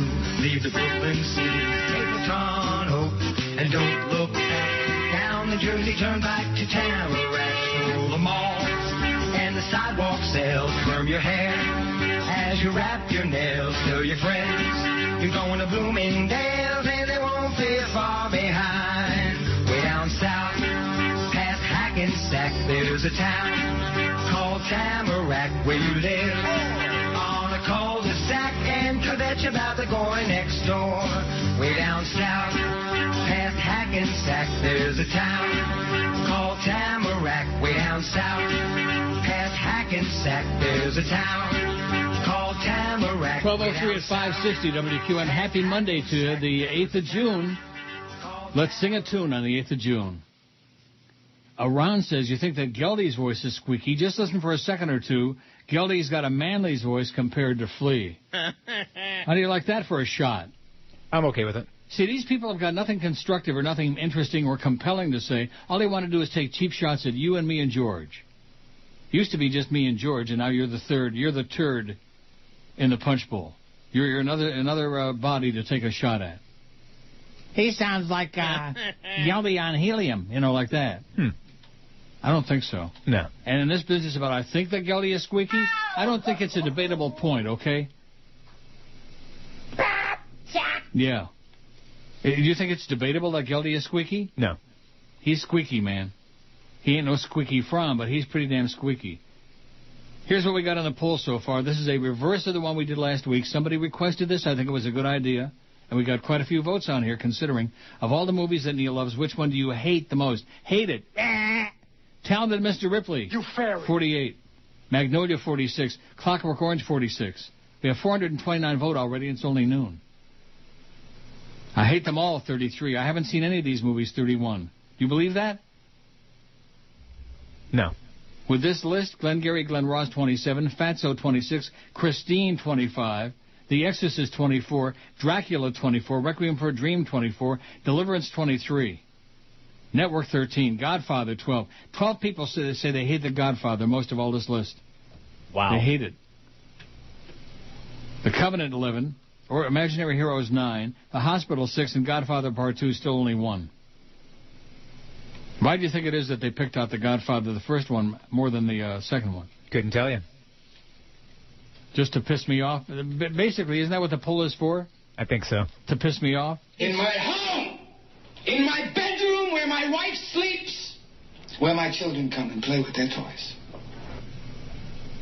Yeah. My offer is this. Nothing. The hotels here are bigger and swankier. Then the rug joints. We still never got that straightened out. Was it rub joints? Rub joints? Whatever the hell it was. So you're not an expert on the dialogue from those movies. You're not as fanatical as George and I are? No. Well, that's a shame. Not. Because maybe it'll get us to talk about a whole... Oh, I never gave the result of the poll from Friday, which you and Josh hated. Did you hate the poll? I didn't like the poll. Really? I didn't hate it, but I didn't love it either. Who was the best game TV show host? Well, somebody sent that in. I forget who. TV game show host. 861 votes. Bob Barker, 167. Gene Rayburn, 160. Chuck Barris, 120.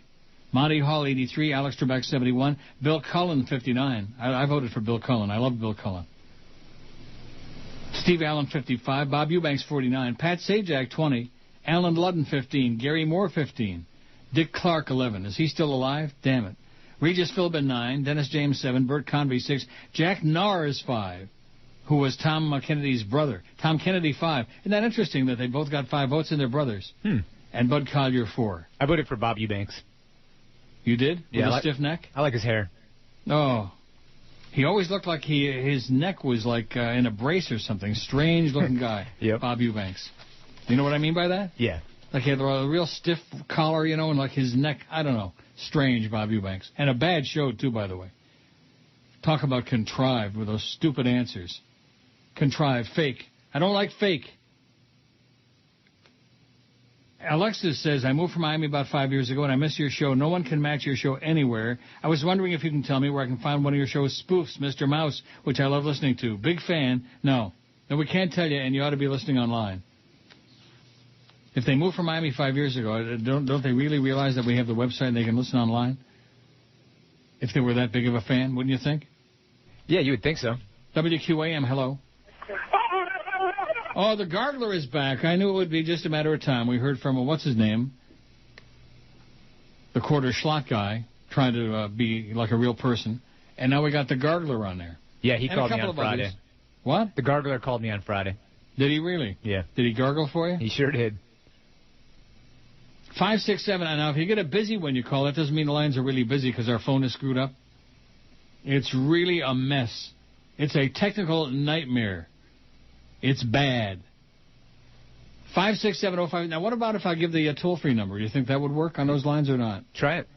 1-877-785-6345. 877-785-6345. Because I'm getting messages that people are trying to dial the 567 and they're getting busy, which it can't possibly be busy because like lines through 1 through 7 don't ring. At least 1 and 6 once in a while. 2, 3, 4, and 5 never have rung. Right. And apparently those are the 800 number lines. Well, what does that mean? I guess the first 5 or 6 are the 800 numbers, and then 8, 9, 10, and 11 are the. Well, what kind of a screwed up system is that? 5, 6, 7. I have no idea. Is that by intent or by accident or by what? I think that's on purpose. Yes. It's on purpose.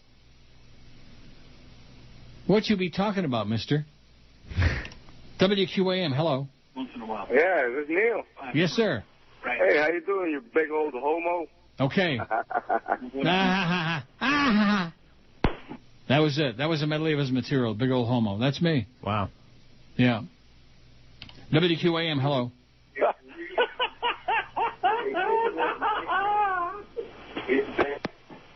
That sounded like Rick Riley doing a laugh, maybe from California. You think? Maybe. WQAM, hello. Hey, Neil. First of all, Clockwork Orange, also one of my favorites. And I recommend Shawshank Redemption, at least watching it once. Mm-hmm. And when does Sid Rosenberg start? Your guess is as good as mine. Does it suck that, like, you lose George and then you're going to get replaced by Sid? Doesn't that piss you off? What do you want me to say? Well, I'm fired. Okay. That's Joe Bell's boyfriend. 567-0560, pound 560 on the Verizon and AT&T wireless line. WQAM, hello. Did he call you on Friday? No. Really? WQAM, hello. Hello, Neil. Wow, that was it, huh? QAM, hello. Neil. Yes, sir. Me being in radio, I can tell you that did not go over the air. What did not go over the air? Words. Any cuss words. Okay, I'm in the business also. Yeah, you're in the business. You're in the monkey business, Reverend Schmuck. He's in the business. What would that have to do with anything? He's in the business. What? What would that have to do with anything? Being in the business. I'm in the business, so I know it didn't go over the air. Anybody listening to the radio would know it didn't go over the air. No, you have to be in the business to know whether something went on the air or not. Oh, okay. He's in the business. Don't you get it? That's Reverend Schmuck. Chronic, sick, twisted, pathetic. But only twice today so far. Very good behavior. Or did you block him? No, I don't think I have the ability to block yet. Once all these lines are all settled in. Oh, no. Yeah. Oh, no. It's makeshift right now. Make what? Shift. Oh, shift. Yeah. WQAM, hello. Yeah, Mr. Rogers, please. Yes, sir, speaking. Hey, Mr. Rogers, how do you do, sir? Yeah, congratulations for 33 years on the air, and appreciate the laughs in the morning when radio is so bland in sports and politics. And I wanted to recommend a movie. It's kind of an underground movie back from the 80s. I don't know if you ever heard of it. It's called The Hollywood Knights with Robert Wall. Never heard of it. Got to see it. It's hilarious. Just real funny. Called The Hollywood Knights. And appreciate the laughs, Mr. Rogers. Okay, thanks, Pally. Mr. Caller. If he said Mr. Rogers one more time, I was going to, unbelievable. Kill myself or somebody. Kill somebody.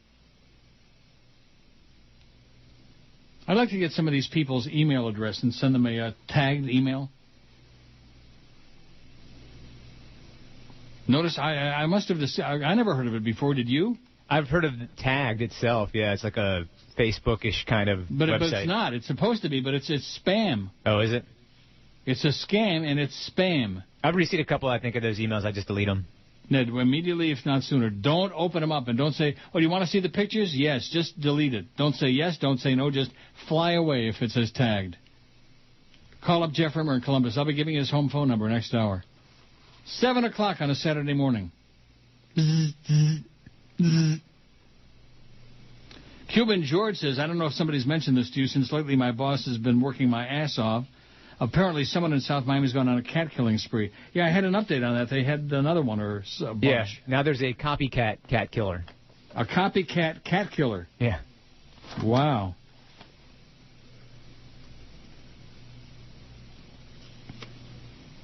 Cuban George says, I put Flea, Joyce, Joe Bell, and Lucy Lopez on my Hope You Die Fast list. Wow. You're on it. Along with Joyce, your buddy Jolly Joe, and Lucy Lopez. Are you having her on? I know I asked you that before. No, I don't have any plans to.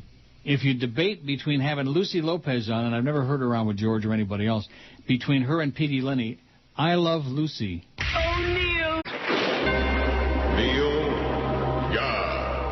I'm going for my Picking Up Dudes merit badge. I want to be the leader of the Beaver Patrol. I want to hike and camp and shower with all the other little boys. You know something, folks? The Boy Scouts never used to be about sex, but now all that's changed. Hi, I'm Admiral Sanders, spokesman for America's #1 juvenile paramilitary group. If you're a little bugger whose hormones are just getting out of hand for boys or girls, then I want you to join me in the scouting experience. We've changed. A scout is trustworthy, loyal, horny, And we want you. alone, in a tent, wearing khakis. So just remember our motto. Be prepared to run like hell if skinheads show up. And get your cute little keister down here today. 1219 at 560 WQM. Here's an email from your close personal buddy, Johnny Dolan. Okay. Spy report. 1, Lee never heard of Bill Cullen. 2, Lee thought you should have had your closing at 3 p.m. Friday so you could have performed your show. And 3, Lee said Sid will be on 10 a.m. to 2 p.m. on QAM. Also, would you be able to say goodbye to all your fans before you leave? Your replies to 1, 2, and 3. Well, I don't remember what they were, but number 3. Lee never heard of Bill Cullen. True. You never heard of Bill Cullen? No. Oh, my God. Who is he? He was a game show host. He was on the $10,000 pyramid or the $25,000 pyramid. I thought that was Dick Clark. No, he was on the 10,000. He was the original host of the... I never really watched game shows, so the only thing I ever watched was... Bill Cullen was on all Price kinds is of Right. panels. I used to watch The Price is He was a regular Right. guest on all kinds of game shows. At any rate, and he walked with a bad limp because he had polio as a kid. 2, Lee thought you should have had closing at 3 p.m. so you could have done the show. Is that correct? I said that you could have done the closing whenever you wanted. No. It's not how it works. I used to work in the industry. I would close whenever when people wanted to close, that's when I closed. If you just said I want to close at 6 o'clock at night, I'd close at 6 o'clock at night. I did it for 4 years. Well, here it wasn't possible, okay? The closing was at 11 o'clock on Friday. Okay. A.M. Canada's different then. And 3, no, I didn't say that. Lee said Sid will be on 10 to 2 on QAM. I said the rumor is that Sid's coming over. We don't know where or when. 3, Lee said Sid will be on 10 a.m. to 2 p.m. on QAM. No, I did not say that. Oh. Also, would you be able to say goodbye to all your fans before you leave? So, in other words, you questioned whether or not I could have been here on Friday? In other words, I purposely scheduled the thing for the morning so I could take the day off? I didn't say that. That's what it sounds like. I said in the past when I did it, people could close when they wanted to close. No. Okay. At any rate, your buddy trying to stir up some crap. That's okay. Your buddy Johnny D, who's good buddies with your real buddy over there at Cheap Channel. Do you know Johnny Dolan? I think so. Oh, so sorry. Jason, who's a regular, I can't even believe this. He says, your signal is completely unlistenable today. It sounds like you're in a drum right by the crashing waves of an ocean in the middle of a wicked storm. Tuning out for today. I'll check back tomorrow, see if they fixed it. And I thought Flea really sucked Friday, but he gave some guy named Pee Wee Lenny, a so-called comedian, should be banished from the air and never be heard from again. Well, we agreed on that. Yeah. Bad mistake. Bad mistake, Petey Lenny, but nevertheless. He's one of those people who, like, muscles his way in, who forces himself on you, whether you want him there or not. So what's this thing with our signal, huh? I don't know. It was kind of bad this morning, too, when I was driving in. Kind of bad? Worse than usual? Maybe we're running about 20 watts. That should be really good with the new technology, with the new ratings. Sure. Maybe we're running about 10 watts. It's a good way to cut down on expenses, you know. Cut down that FP&L bill. Maybe not 10 watts, maybe more like... About 30, man. 30 watts.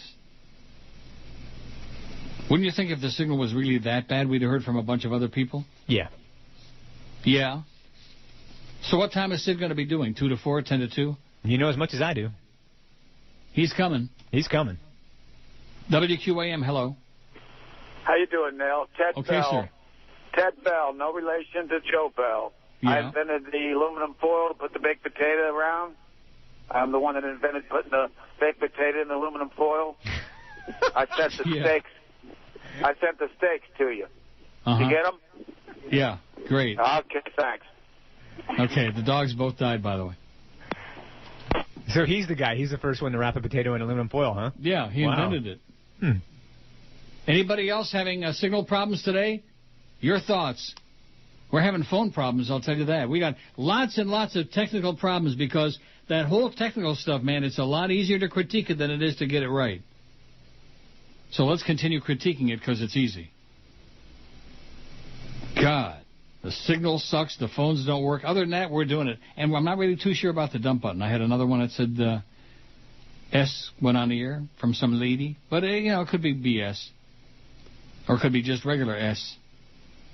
Are you confident? Like we said before, the confidence level is minus infinity on what's going on here. Yeah, I'm not very confident.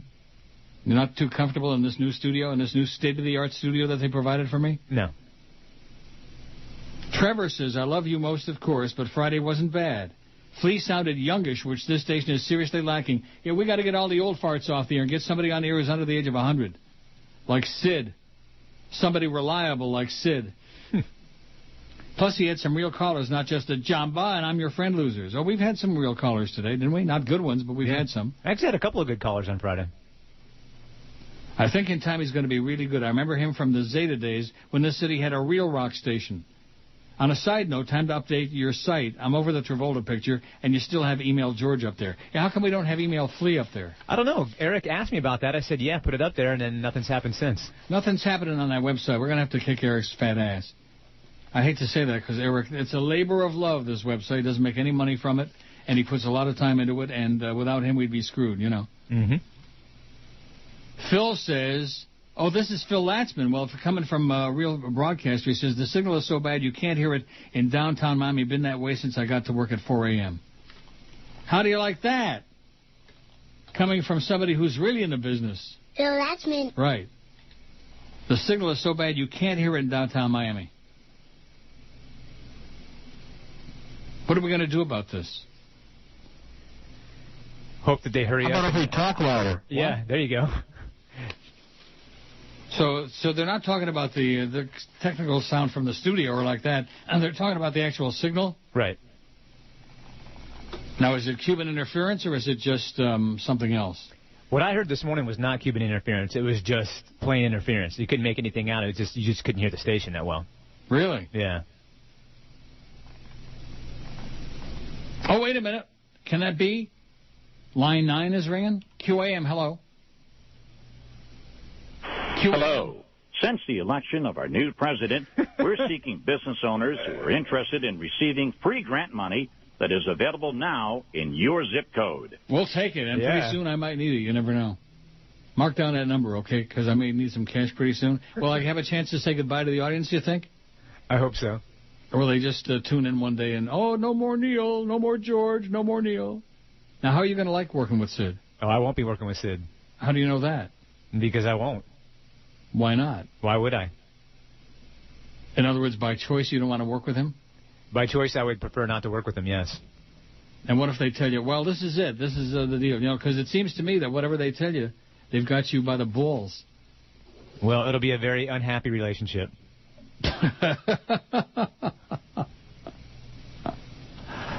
O'Neill. They play like men and they look like women. Absolutely. Well, you know GM's in trouble, and there's something they must do. They close their excitement division. Yeah, it's a sad fact, but it's true. Well, baby, you know it's the economy. There ain't no secret about that. I never thought those cars were crummy, and some were really good on gas. But since GM is losing money and quarterly sales were flat, they stopped making those cool Pontiacs. The car is now deceased.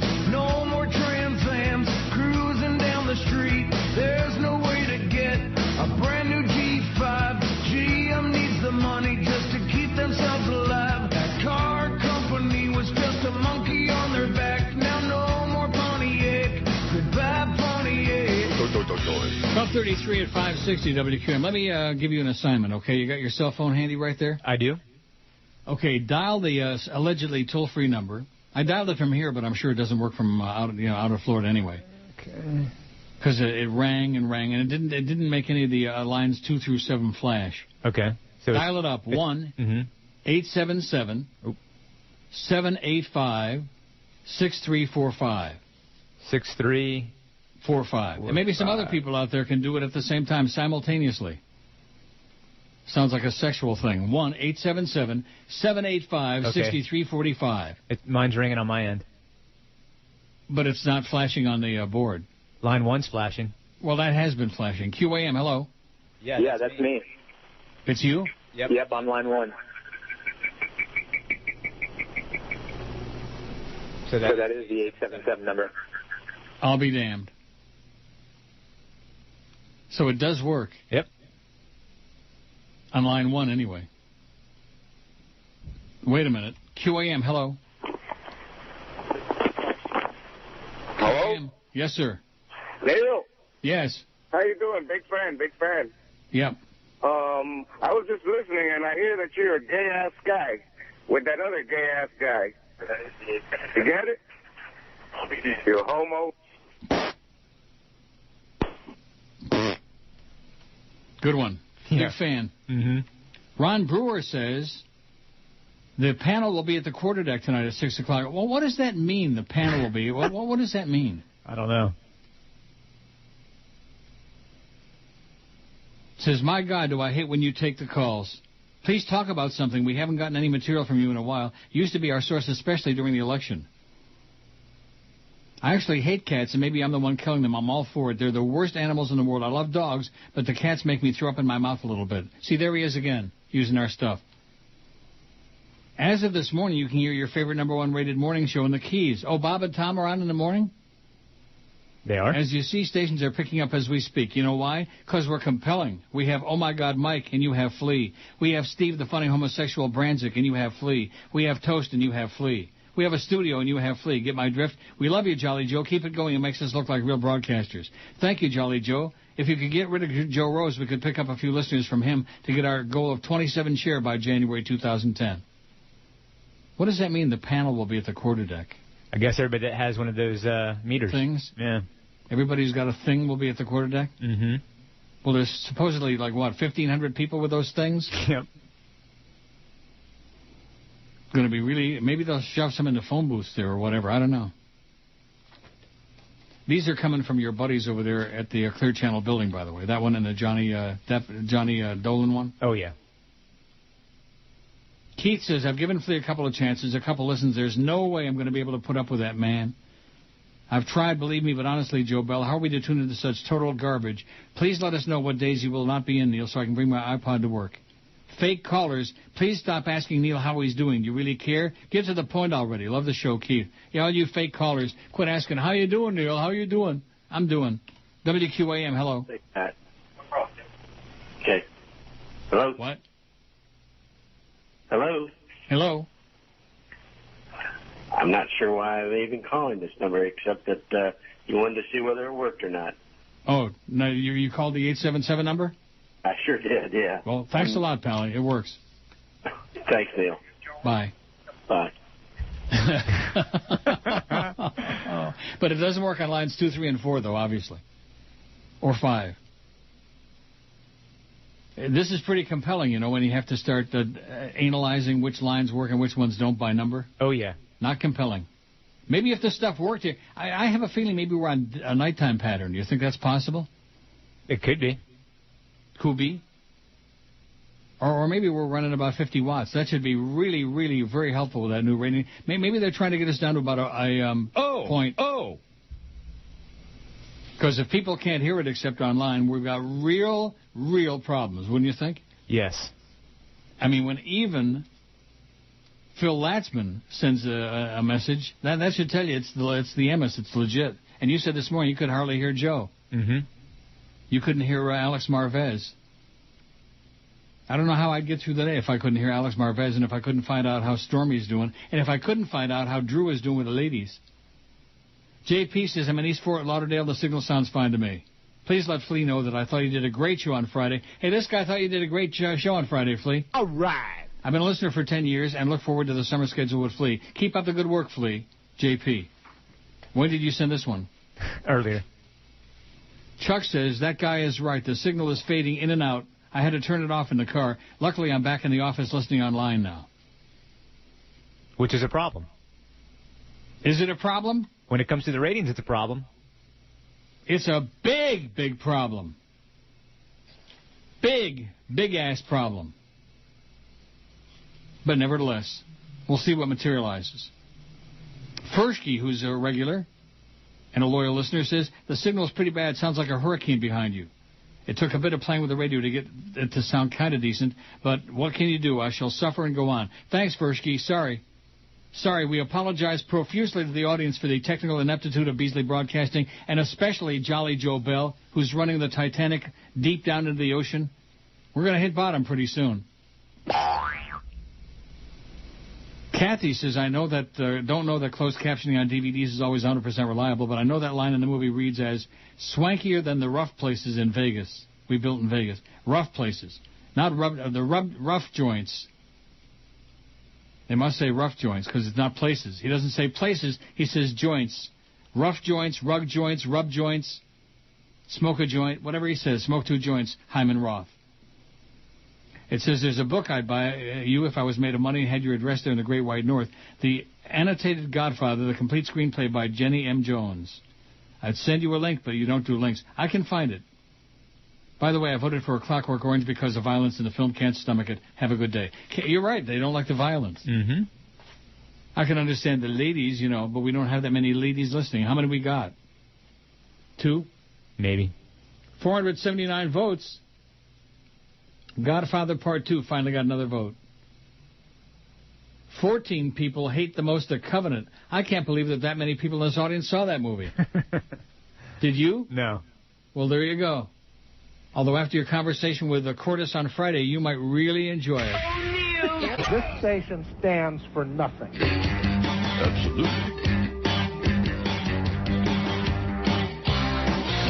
Would you like a little beer to start the fun? On the 5th of May, we all drink Corona. Brief fried beans that don't want none. Gives me the runs. Rather have a liquid lunch with my Corona. If we drink too much, we'll throw up. That Corona's mine, you better give it up. Don't you touch my beer on stick, go to my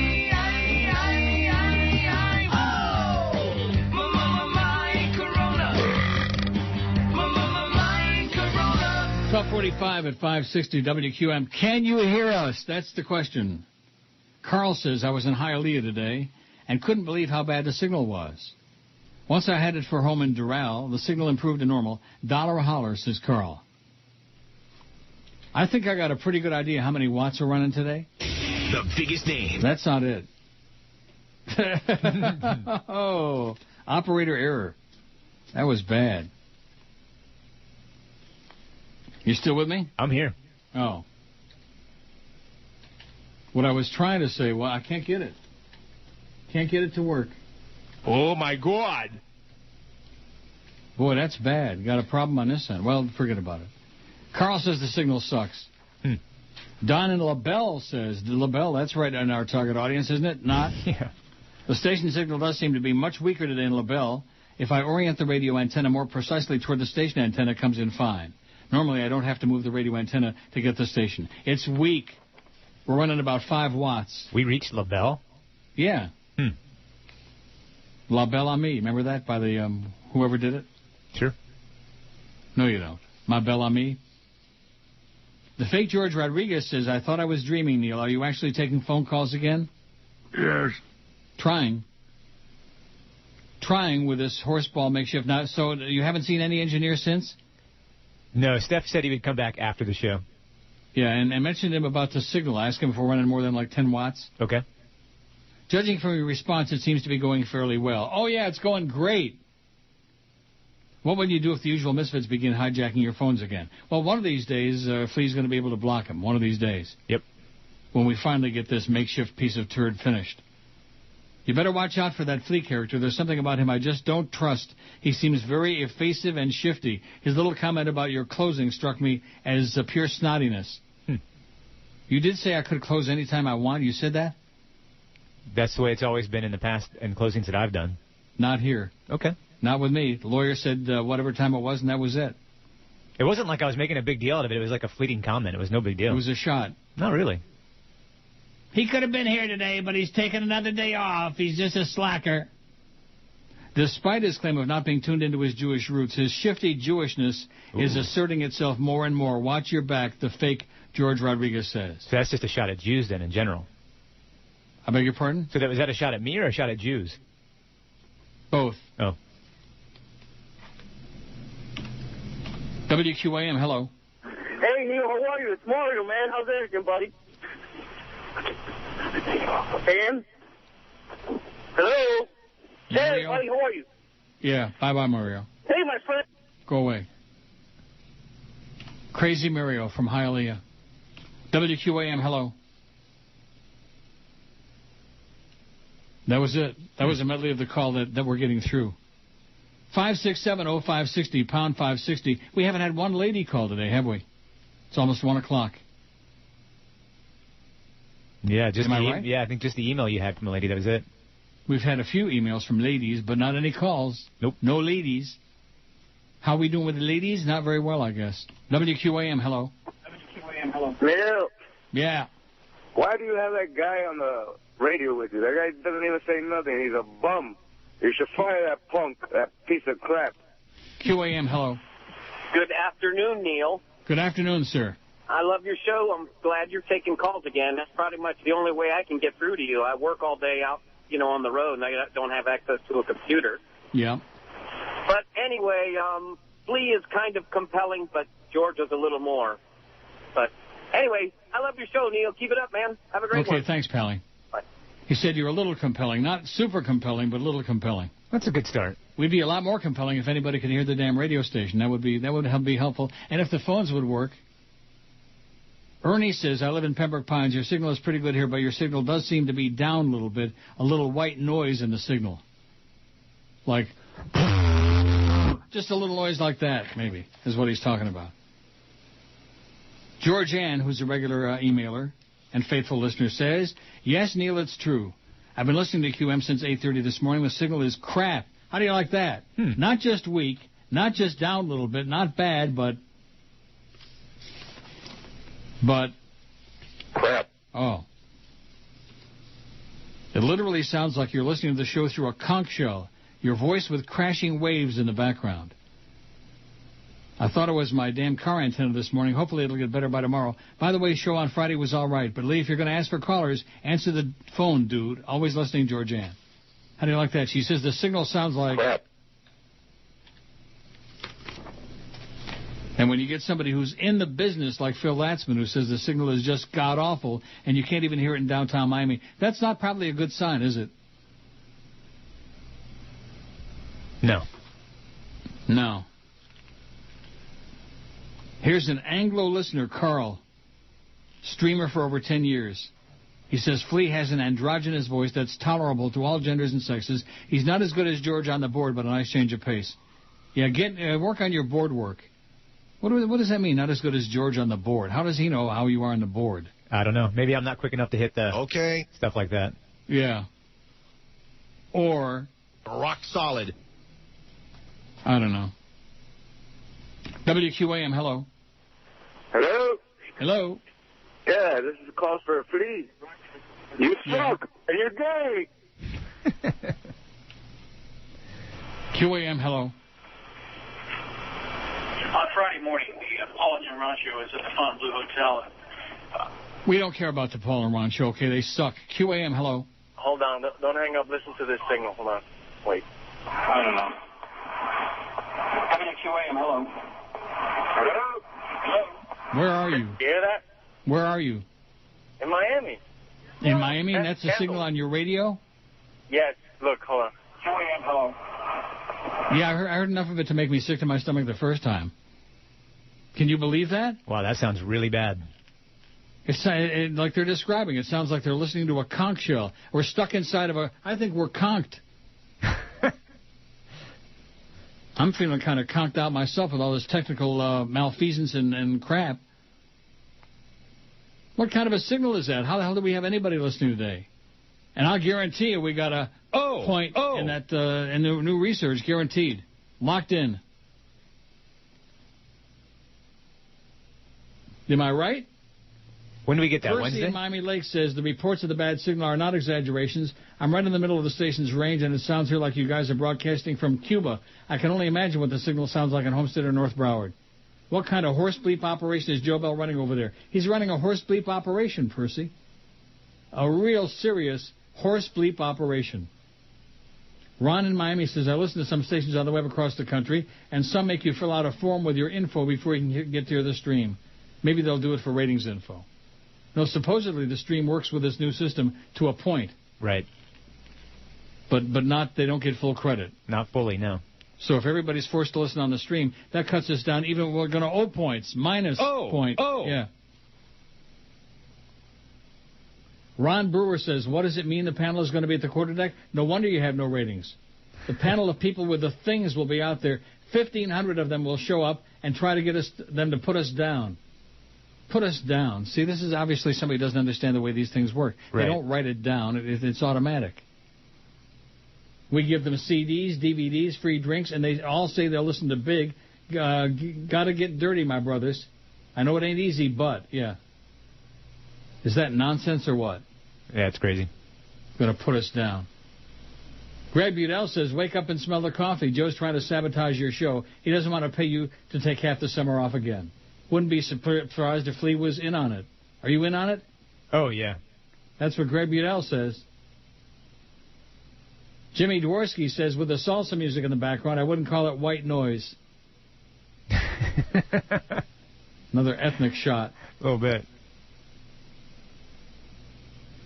I'm just going. Here, Steve says, live in the Daytona Beach area. I hear the station on my car radio. Not great, but still is bearable. I listen online while I'm working. I've been listening to you since '87. Followed your lead and moved out of South Florida 5 years ago. Like it a lot up here, despite the rednecks. Love your show, even with the changes. Keep it up, and the good work, too, Steve. Thanks, Steve. Scott says, just a quick note to let you know the show is still fine. Lee is doing a great job. He's glad he's on board. He's got a sensibility that balances the daily QM drama and minimizes the assault of the nutbags in South Florida. And for the record, we're on to the fact that professional malcontents, mental cases, and mutant irrelevance that barrage the show are on Beasley's payroll. Hang tough, Neil. Love the show, love you, love Lee, and wishing George all the best. This email has unintentionally become sucking up intensive, so I'm stopping now, says Scott in New York. Thanks, Scott. Enough of the sucking. Lawrence says, you sound as if the waves are hitting against your raft as you approach Florida from Cuba. On the upside, it does have a nice soothing rhythm. Good thing I'm not driving. Yeah. Oh. Meyer says, it's rug joints, damn it. George got fired for saying rub joints, and the fact he was small potatoes didn't help either, says Meyer. Rub joints? Rub this. 494 votes on the poll. We're going over 500. Not too shabby. Isn't that significant to you? Yeah, it's good. It means we might have 500 people listening out there if they can hear it. Hello, this is Arnold. This is not a tumor. It's the 1 to 2 hour. Now back to the Neil Rogers program on 1240 WGBA. Here again, America's youngest talk show host, 6-year-old Neil Rogers. Okay, I guess we're done with mail. And there's 4 minutes left in the hour. So let's take some calls. Orleans, hello. Yeah, Neil, how's it going? Great. That's good. Listen, I canceled my subscription to the Rochester Democrat and Chronicle. The good old DNC. What an abortion that paper is. Then I asked how many other people did likewise, and they said none of my business. Yeah, well, they're real nice over there. Okay, well, I just thought I'd let you know. You're a fine American. Have a nice life. Waterloo, hello. I want to speak to Neil. You got him. Am I on? Yeah. Neil? Yes. Neil, you're a stinky, pinko, glue-sniffing bedwetter and a pansy. Great call. This is the day so far. Did he say pansy? Where does he get off? What a mung brain. I ride my bike 30 miles every Saturday to do this show, and this guy calls me names. Shame on you, sir. Shame on you. By the way, have you seen some of those bag boys at the new AMP? Now, what are you cackling about, eggs? Is this my John? A million producers in the world, and they stick me in here with an egg. Shut his mic off. Seneca Castle, hello. Oh, Neil, you used to be such a nice boy, and now you're so terrible. Yeah, but you can't shut it off. You can't shut it off. I don't need this. I have offers from other stations. Batavia, Elmira, Fredonia. But instead, I stay here and entertain you grotesque, subhuman doodlebags. Unbelievable. Geneva, hello.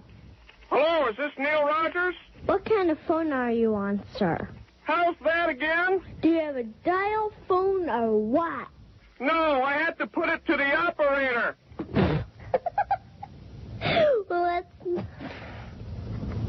Well, let's not get into that. Hey, I was listening to Joey Reynolds on WKBW last night. Somebody has to.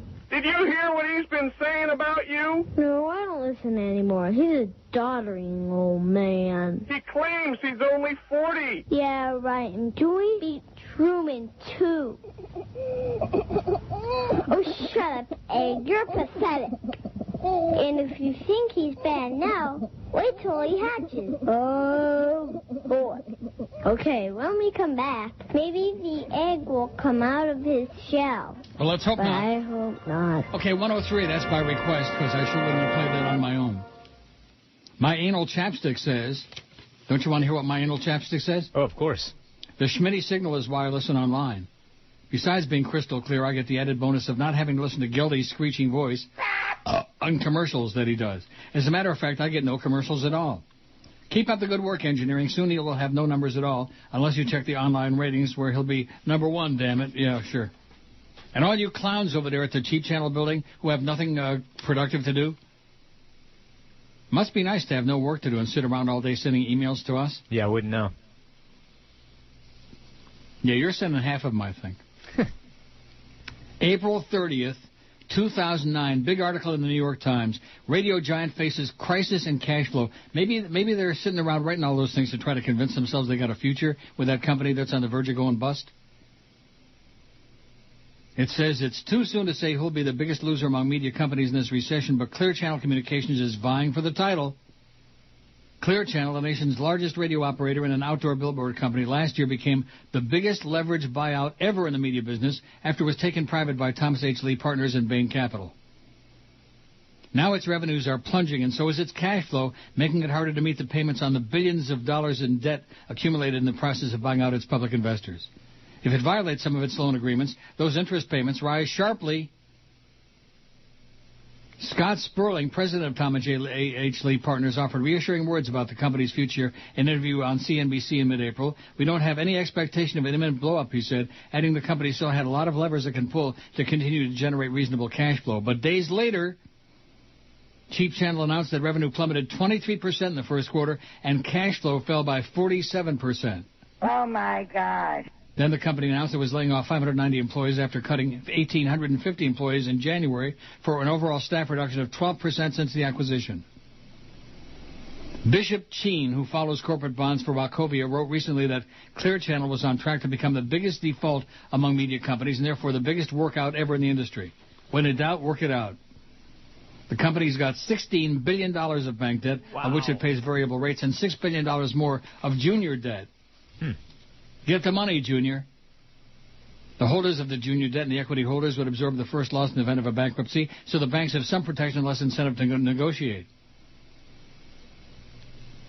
As advertising spending plunges week by week, the likelihood grows that Clear Channel will fall out of compliance with one of its loan covenants by year's end and be in technical default, several analysts said. Mr. Cheen estimates the market value today at less than $6.3 billion. The market has gone from irrational exuberance to excessive awfulness, he said. How do you like that? Cheap Channel. Maybe they're going to be shutting the damn thing down by the end of the year. That'd be a shame. Maybe they can have a contest with, with Sirius. I'm Serial. So what's your take on this technical disaster that the station's having? It was on Joe's show this morning, so it's not just us. Because if it was just us, we could be paranoid and say, oh, gee, they're punching around, it's sabotage, like that. Yeah. But why would they want to sabotage Joe? No, they wouldn't. Well, are you sure? No. I'm not sure about anything anymore. Uh-oh. Misha says, Flea did take a shot at you. Let me print this out. Okay. First you said that I was slacking off. I could have had the closing any time I wanted, which is not true.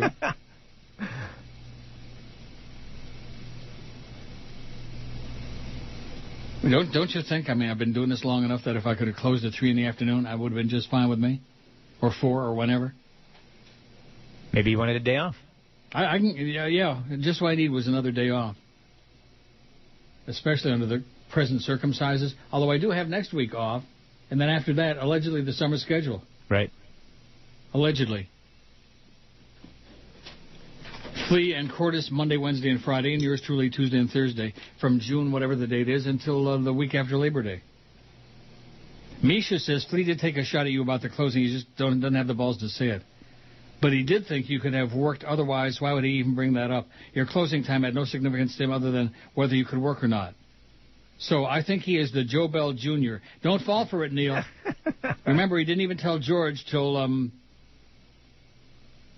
something. Mm-hmm. He claims he knows nothing, but I think he knew about George's firing at least 2 weeks prior, and I think he's on to you, that they want you out of there. Dump button didn't work 2 weeks ago. They tried to get you. It didn't work. I don't trust him. What makes you think he cares about you? Sister Listener Maisha says, do you care about me? Of course. You care about Sid the Kid? Not at all. Well, you care about him all right, like poison. Gino says, well, this isn't heaven for us Neelys. First you start taking calls, and now you're playing Young Neil. Thanks loads. P.S. The signal here in Hollywood is lousy in the front of the office, a lot better in the back. Gino says it's better in the front and not so good in the... Rectum. Or the other way around. What we heard when that caller did, when he played the radio... Yeah, that was horrible. Well, let's get some other people to do that. If you got your radio close enough where you can stick your phone up to it, call us and let's hear what it sounds like on the air so we can sit here and weep. Wouldn't you weep? Yeah. If that's really what's going on in the air? That was pretty amazing. WQAM, hello. QAM, hola. Hi, Neil. Hi, a lady. Let's hear it. We had our first lady on the new deal. Hi, I'm delivering mail in Hollywood with my Walkman. As long as I have only one headphone on, the signal's great. Yeah. Two headphones. What happens when you put the other one on? I hear the ocean. Oh, boy. So it's in one channel, maybe. Yeah, exactly. Show's great. Thanks, sweetheart. Have a good day. Okay, bye. A lady. Incredible. Oh. Now, didn't you say something at the beginning of the show about one channel was screwed up or something? Remember that? Yeah, I was hearing things in one channel. It's fixed now. Maybe the other channel is like the English channel.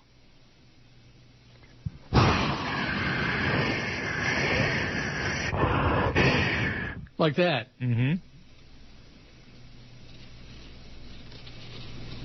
This is just out of nowhere. This is just something new and exciting today.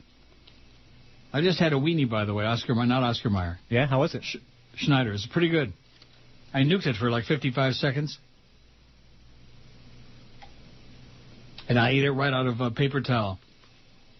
No bun. No mustard? The buns. Mustard? Nothing? No. I got some mustard, but I didn't put none on there. WQAM, hello. Short call. QAM, hello. Another one. WQAM, hello. Neil. Yes, sir. Hi. I live about 2 miles away from your station, and I wanted to let you hear what I'm hearing on the radio right now. Okay. When I turn off 560.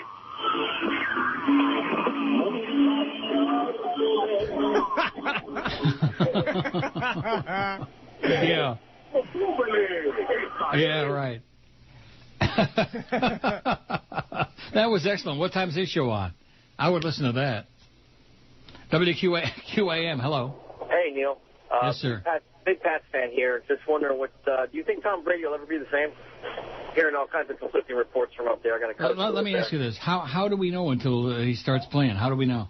You got to hope, man. You got to hope. I mean, those years during the 80s when the Bills and the Dolphins were kicking our ass, you know, we had nothing, and then we've been spoiled this last decade with this guy, and you just you get a little twitchy, you know, you get a little nervous. He'll be fine. I'm hoping. He still looks pretty good. Here. Say that again. Okay, see ya. He still looks fine to me, Tommy Brady. Don't he look pretty good? Oh, I shouldn't ask you. You'll get Cortis jealous. I still don't understand all those emails I had about your show on Friday and faggery and this and that. I thought that was when I was here was really gay. You know. I guess I should be more homophobic. Yeah, those damn faggots. In fact, oh, here it is. That damn faggot. I can't stand him. You could play that while you're bitching about how I did the closing at 11 and it could have been at 3. Okay. 12 minutes past 1 at 560 WQAM. Grab my junior, honey.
Doi, doi, doi, doi. 118 at 560 WQAM. Boy, I'll tell you, the day they shoved his ass out the door, that was a sad day in the history of QAM, you know what?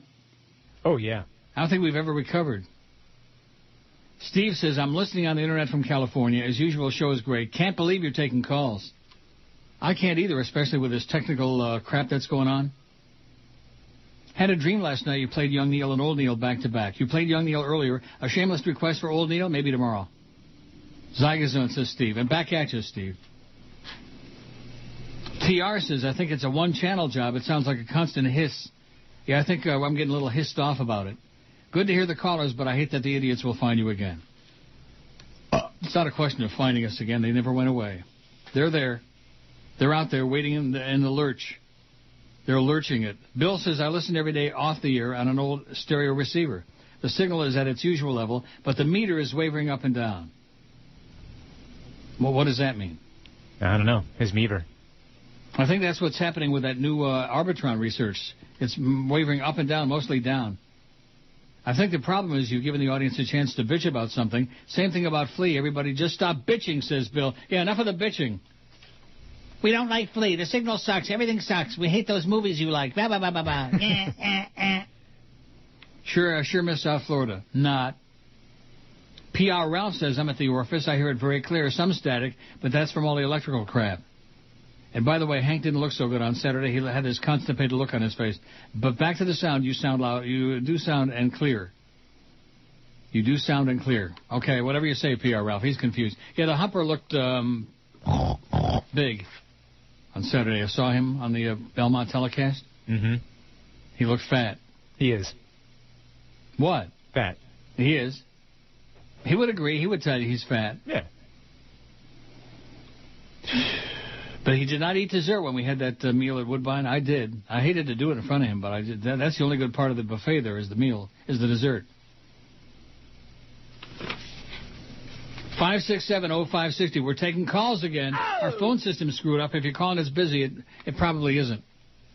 But it's just the phone is all screwed up. But I'm sure that our crack engineering staff will get some crack after the show and get on it. Won't they? Oh, yeah. But what about the signal thing? I don't know.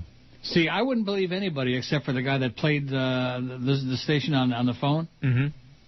He put his PlayStation on the phone. That sounded like garbage.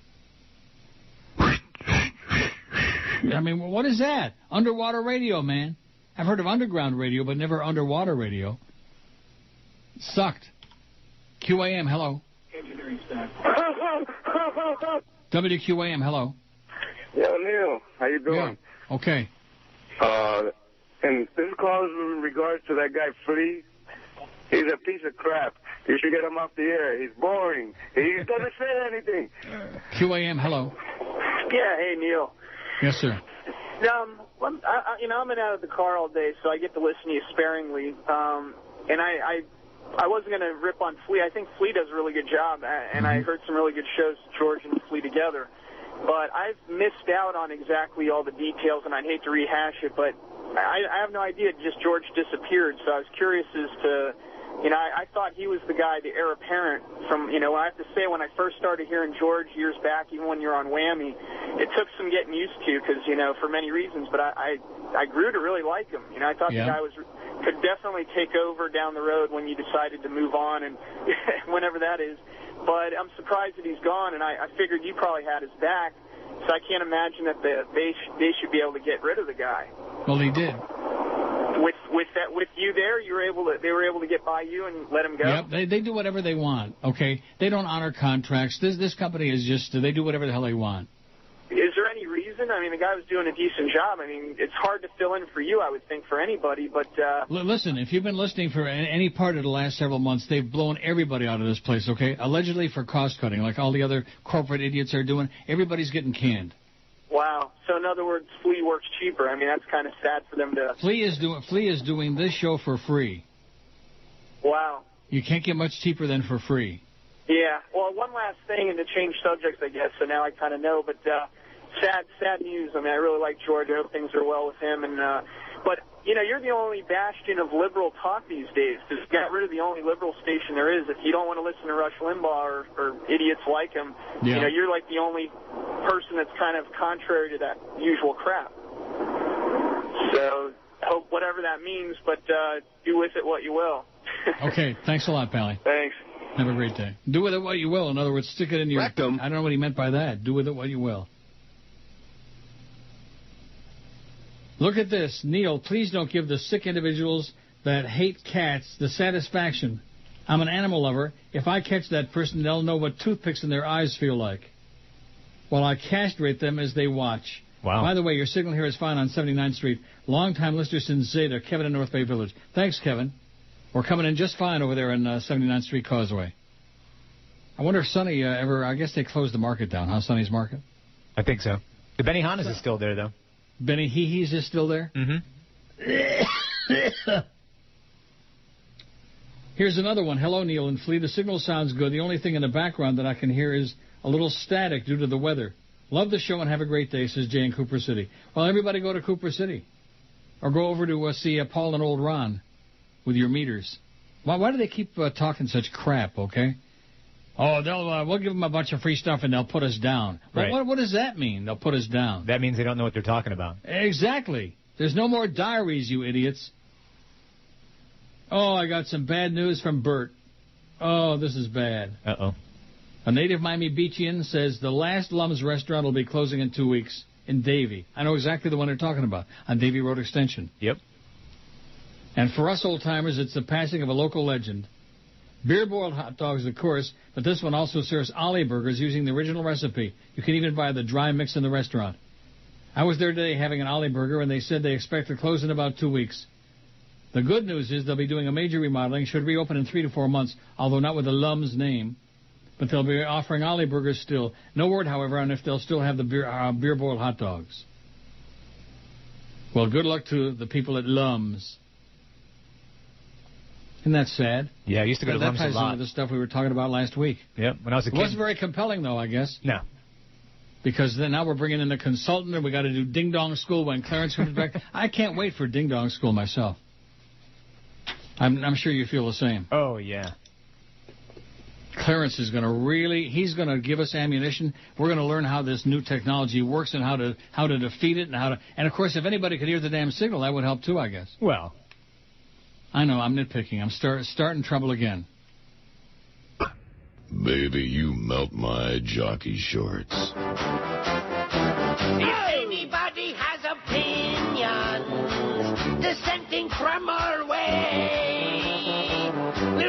name into the system as enemy of the state.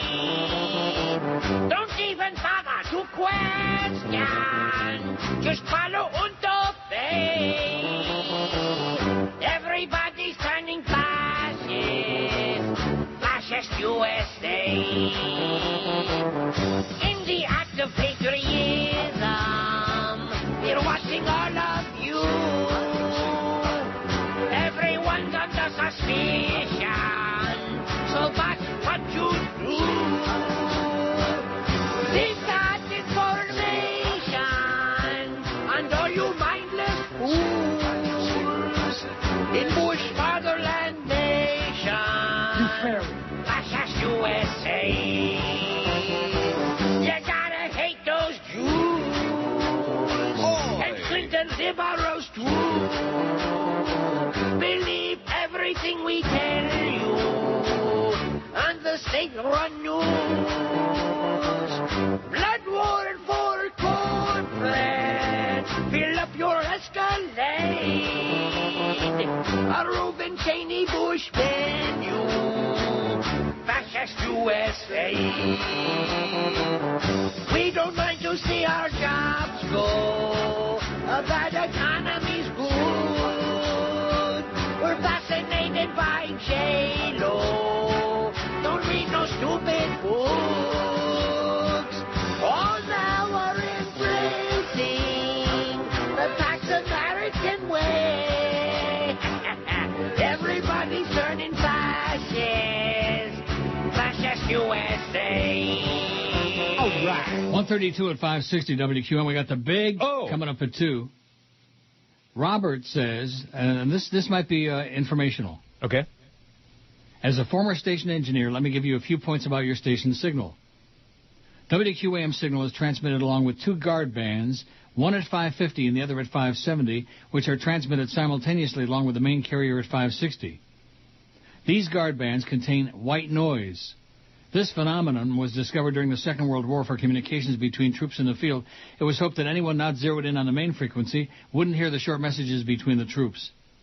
This worked well with the crystal-controlled equipment of the day, but it's a disaster for the AM radios of today as they're wideband enough you can't remove the white noise completely. So along with the other stations from Cuba and the white noise, WQAM signal is almost obliterated in the process. Let me read that sentence again. So along with the other stations from Cuba and the white noise, WQAM signal is almost obliterated in the process. I remember when my job transferred me to Daytona Beach, and to my surprise I could get QAM all the way up there, but now you're having problems in Dayton Broward. Just as a note, Radio Caracol 1260 does the same thing with their signal too. Just thought I'd let you know what the trouble is. Thanks for the wonderful 4 hours of radio I look forward to daily. Thanks, Robert. Former station engineer. Now, do you understand what he's talking about? I think a little bit. And I'm no engineer, but it didn't sound good. It doesn't sound good. It sounds really, really negatory, especially as regards this new technology with the ratings. Which is funny because back maybe about a year and a half ago, Joe Bell gave me this, it's like a book kind of that was written by Randy Michaels. He gave it to you? Yeah. Randy Michaels. Oh, brother, wow. Oh, my God. And it was talking about the basics of programming radio, and it said the number one rule is you got to have a good signal because if people can't hear you, the ratings game is over. Let me tell you another number one rule about management and radio. Mm-hmm. Don't ever overreact to ratings. A great month, a really bad month. Don't overreact. Good management people don't go off the deep end about 1 month or one trend or like that. Oh, you're number 24 in your demo. We need to get consultants in here. You have those ding-dong schools with Clarence. Oh, geez, what are we going to do? Just an excuse to meddle with the show and to get me disgusted. And to be honest with you, based on the way this phone thing is working today and the signal problems, I mean, lesser people would have just gotten up and walked out. Never going to happen. Never going to happen. So like I said, you'll have to hire a hitman. That's the only way you're going to get rid of me. Martin says, I was born and raised in Miami. I've been listening to you on and off for years. Finally moved to Sebastian, Florida in 2006, and it was a culture shock. Hardly any traffic jams. Almost everybody speaks English, and there actually are a few nice people. All those years George was with you, and just like that he gets fired? That's right, after 19 years on the show, just like that he gets fired. Anyway, I listen to you every day online. It sounds better than radio ever did. Take care, loyal listener Martin. Thanks, Martin.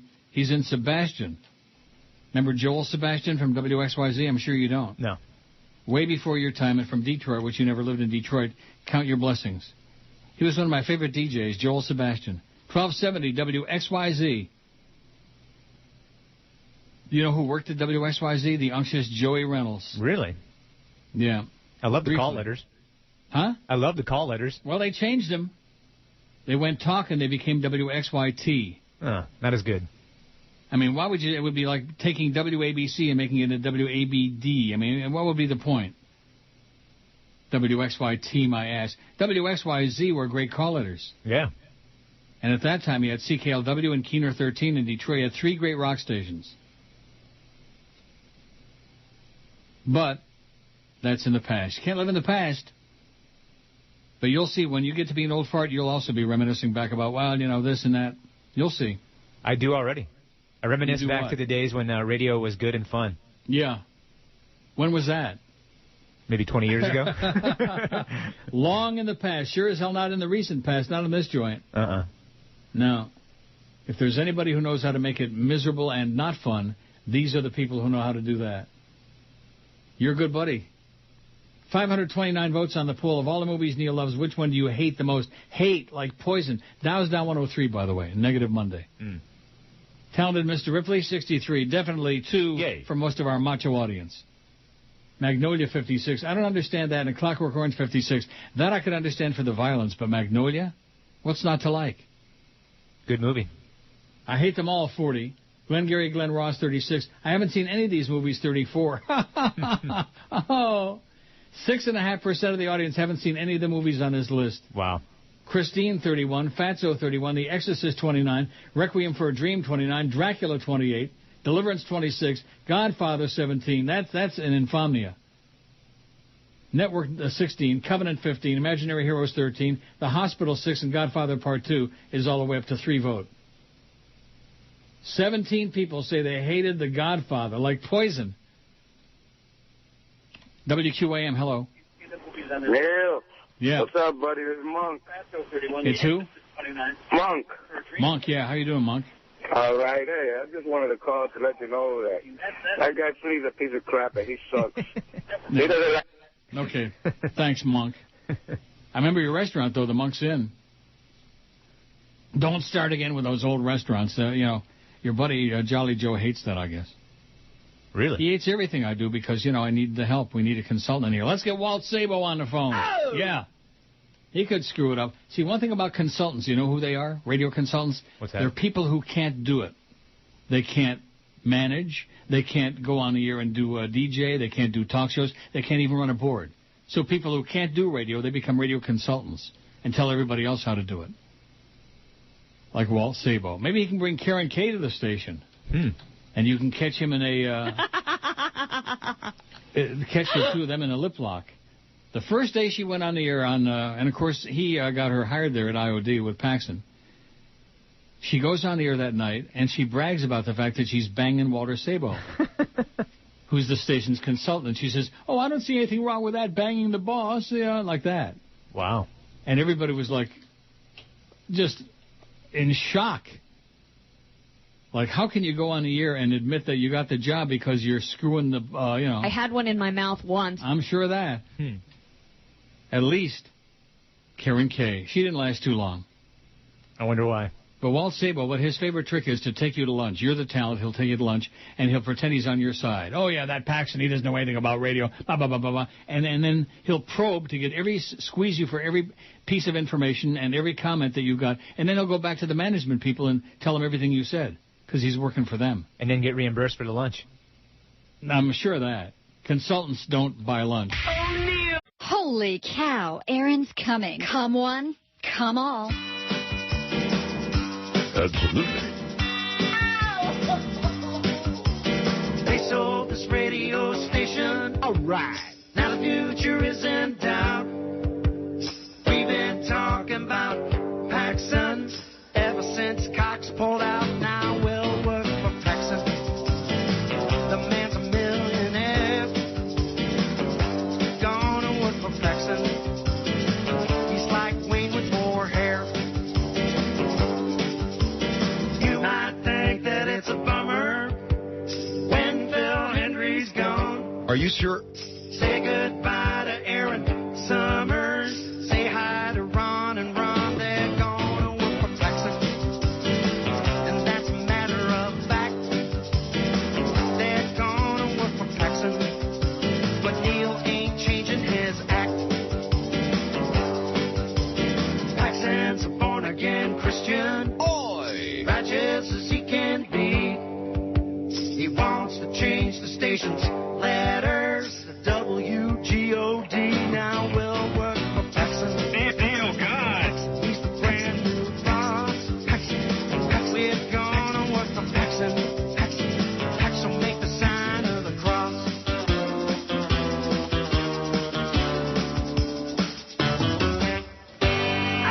145 at QM. Boy, we almost got through this today with this phone situation and with a signal and all of these things. Well, I guess, the first day in the new studio, it was bound to have some issues, Yeah, I'm not surprised. You're not surprised? I'm in shock. Not so much with the phone thing, but with the signal deal, all of a sudden out of nowhere, out of the blue. They said the signal blew. Oh, John in Lake Worth says, I have the day off today. I'm able to listen to you online. Not used to a clear signal. Sounds almost like a real radio signal online.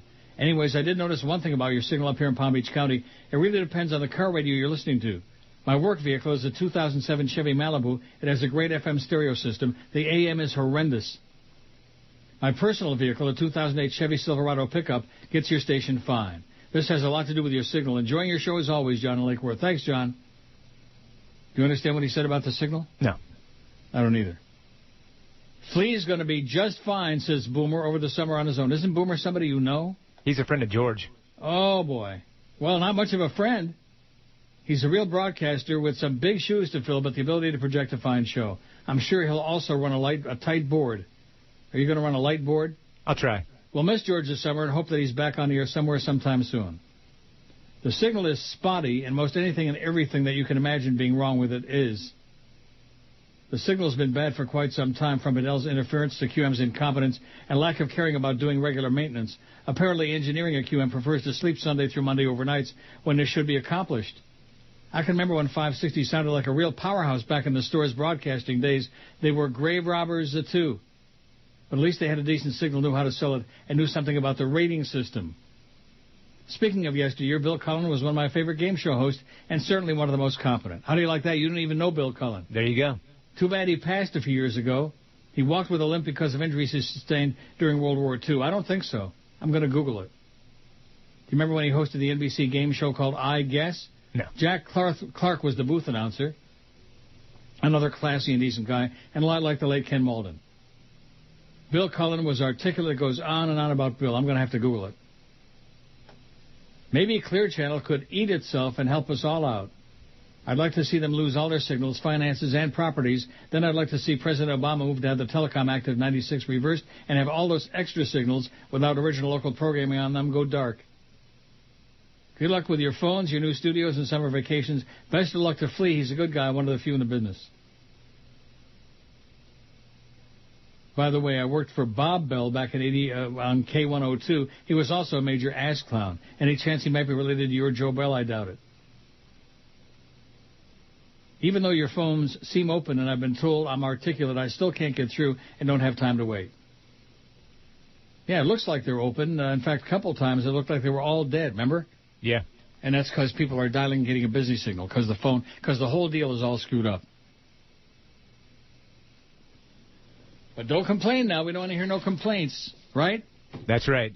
Oh, and now I know who Bill Cullen is once I see his picture. Okay, yeah, I know him. Glasses? Yep. Oh, he's been dead a while.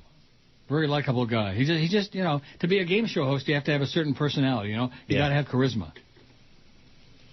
And he did. Yeah, he's been dead for 19 years. Really? Yeah. Now, did you Google him? Yeah, I'm on his Wikipedia. Now, what does it say about his limp? One thing about Bill Cullen, they never showed him walking because he walked with a really bad limp. So, like when he was on Pyramid, they would go to break for him to move behind the thing, the podium, whatever it was. Mm-hmm. What does it say about his gimpy limp? I don't see anything right now. Well, you look that up while I read this from Steve. My favorite WXYG DJs were Lee Allen, Jim Davis, and Joel Sebastian. I don't remember Jim Davis. Of course, the best Detroit DJ was Dick Burton. That is absolutely correct, sir. Lee Allen was my favorite on WXYZ. He got fired from XYZ for saying on the air, Mabel, get off the table. The $2 is for the beer. I never knew that. Says he had polio. Yeah, as a young man, he had polio, and that's why he walked with a bad limp. Not injuries in WW2. How could he fight in the war when he was had a bad limp? At any rate, straighten Boomer out, will you? Corda says you could straighten any guy out. It says this was in the days of Carling Black Label Beer, whose slogan was Mabel Black Label. That's correct. You're in top form today, Zygazone, says Steve. Yeah, I'm in top form, even with the phone and the signal, all the other crap. Because we got our new studio, baby. Oh, yeah. You're excited. You're all whipped up. Yeah. Got a nice view. Of what? Ray Perry? Well, I closed that. I closed those blinds. The good part of the deal is this morning, before the show, I actually was able to come in here about 9 o'clock, and you and I were able to confabulate for an hour before the show the way it's supposed to be. Yeah. And rip everybody an ass. And have a nice view of the Comcast building and 441. Well, what more could you want? Right. I wouldn't be surprised if you see Brooke Daniels running into Petey Bolger over there at the Jiffy Lube across the street. Maybe she's getting another wax job. Ooh. Did you ever hear that story? No. She had a little waxy buildup. Well, Brooke Daniels, you know the babbling Brooke? Do you know who that is? Yeah, I do. She was a Randy wannabe. That's her. The babbling Brooke. Oh, she was bad. She was another one of those rejects that won an IOD after Paxson got it. I remember. Karen Cade, Brooke Daniels. And what was the guy, Grego, who replaced me when they paid me off for 7 months to go away? Nice. I'll tell you, there's nothing like it, being paid to go away. I just am dropping a hint. Pay people off, they go away, they get out of your hair, they don't talk bad mouthy in the media, they just go away. Write them a big check. And when Paxson bought me out for those 7 months, and I was in limbo before I came over here, I used to have to go to the station to pick up my check every week. Or every 2 weeks, whatever the hell it was. Mm-hmm. Not a good deal. Wouldn't you think that Normal would have made an arrangement so they would have mailed it to me so I didn't have to schlep to the radio station down there on 441? Yeah, that was kind of a strange setup. Now, straighten me out. Is that the building that we're in now? This used to be the Paxson building? Yeah, it used to be the Paxson building, yeah. So down there, a few blocks further south than the old QAM. Mile and a half, maybe? That's the one. Mm-hmm. Yeah, because when I came to Miami, I worked in this building, and it was Love, Big 106, and Zeta, and IOD, and INZ, I think, were all in this building. Yeah. It was crazy. 5 stations in this building. In what building? In the building that we're in now. Right. See, I keep thinking you're in the where I was. So if I did come down there, I wouldn't even be able to find you guys. No, maybe not. Which is probably just as well. The way things are going lately, just as well. 547 votes on the poll, and believe you me, 6% say I haven't seen any of these movies. Well, you know what? Get busy and get a life. Forget about Shawshank. It stinks in Miami town. Yes. At 560 WQAM.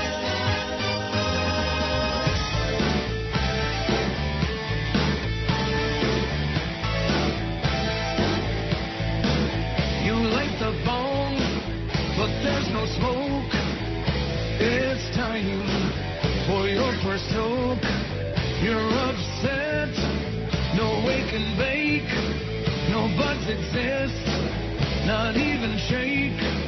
You can't deal. You have to leave. You go out to find weed. Your money's tight. You can't see another way to fill your need. Oh, you try to think of who could score you some bud. Oh, yeah. You almost switched to booze, but your pipe is lined with pot. You know you're gonna have to scrape it. You're addicted to bud. Might as well face it. You're addicted to bud. Might as well blaze it. You're addicted to bud. Might as well you're addicted to bud. Might as well blaze it. You're addicted to bud. On the good ship, on the stud, it's a slave ship, and it's very hot when you roll the back with change. It's a wooden ship, and it smells a lot like an armpit or a bad egg fart. And when you die of disease, they throw the body in the sea. Squished in a hole, no toilet bowl, your pillow is a rat.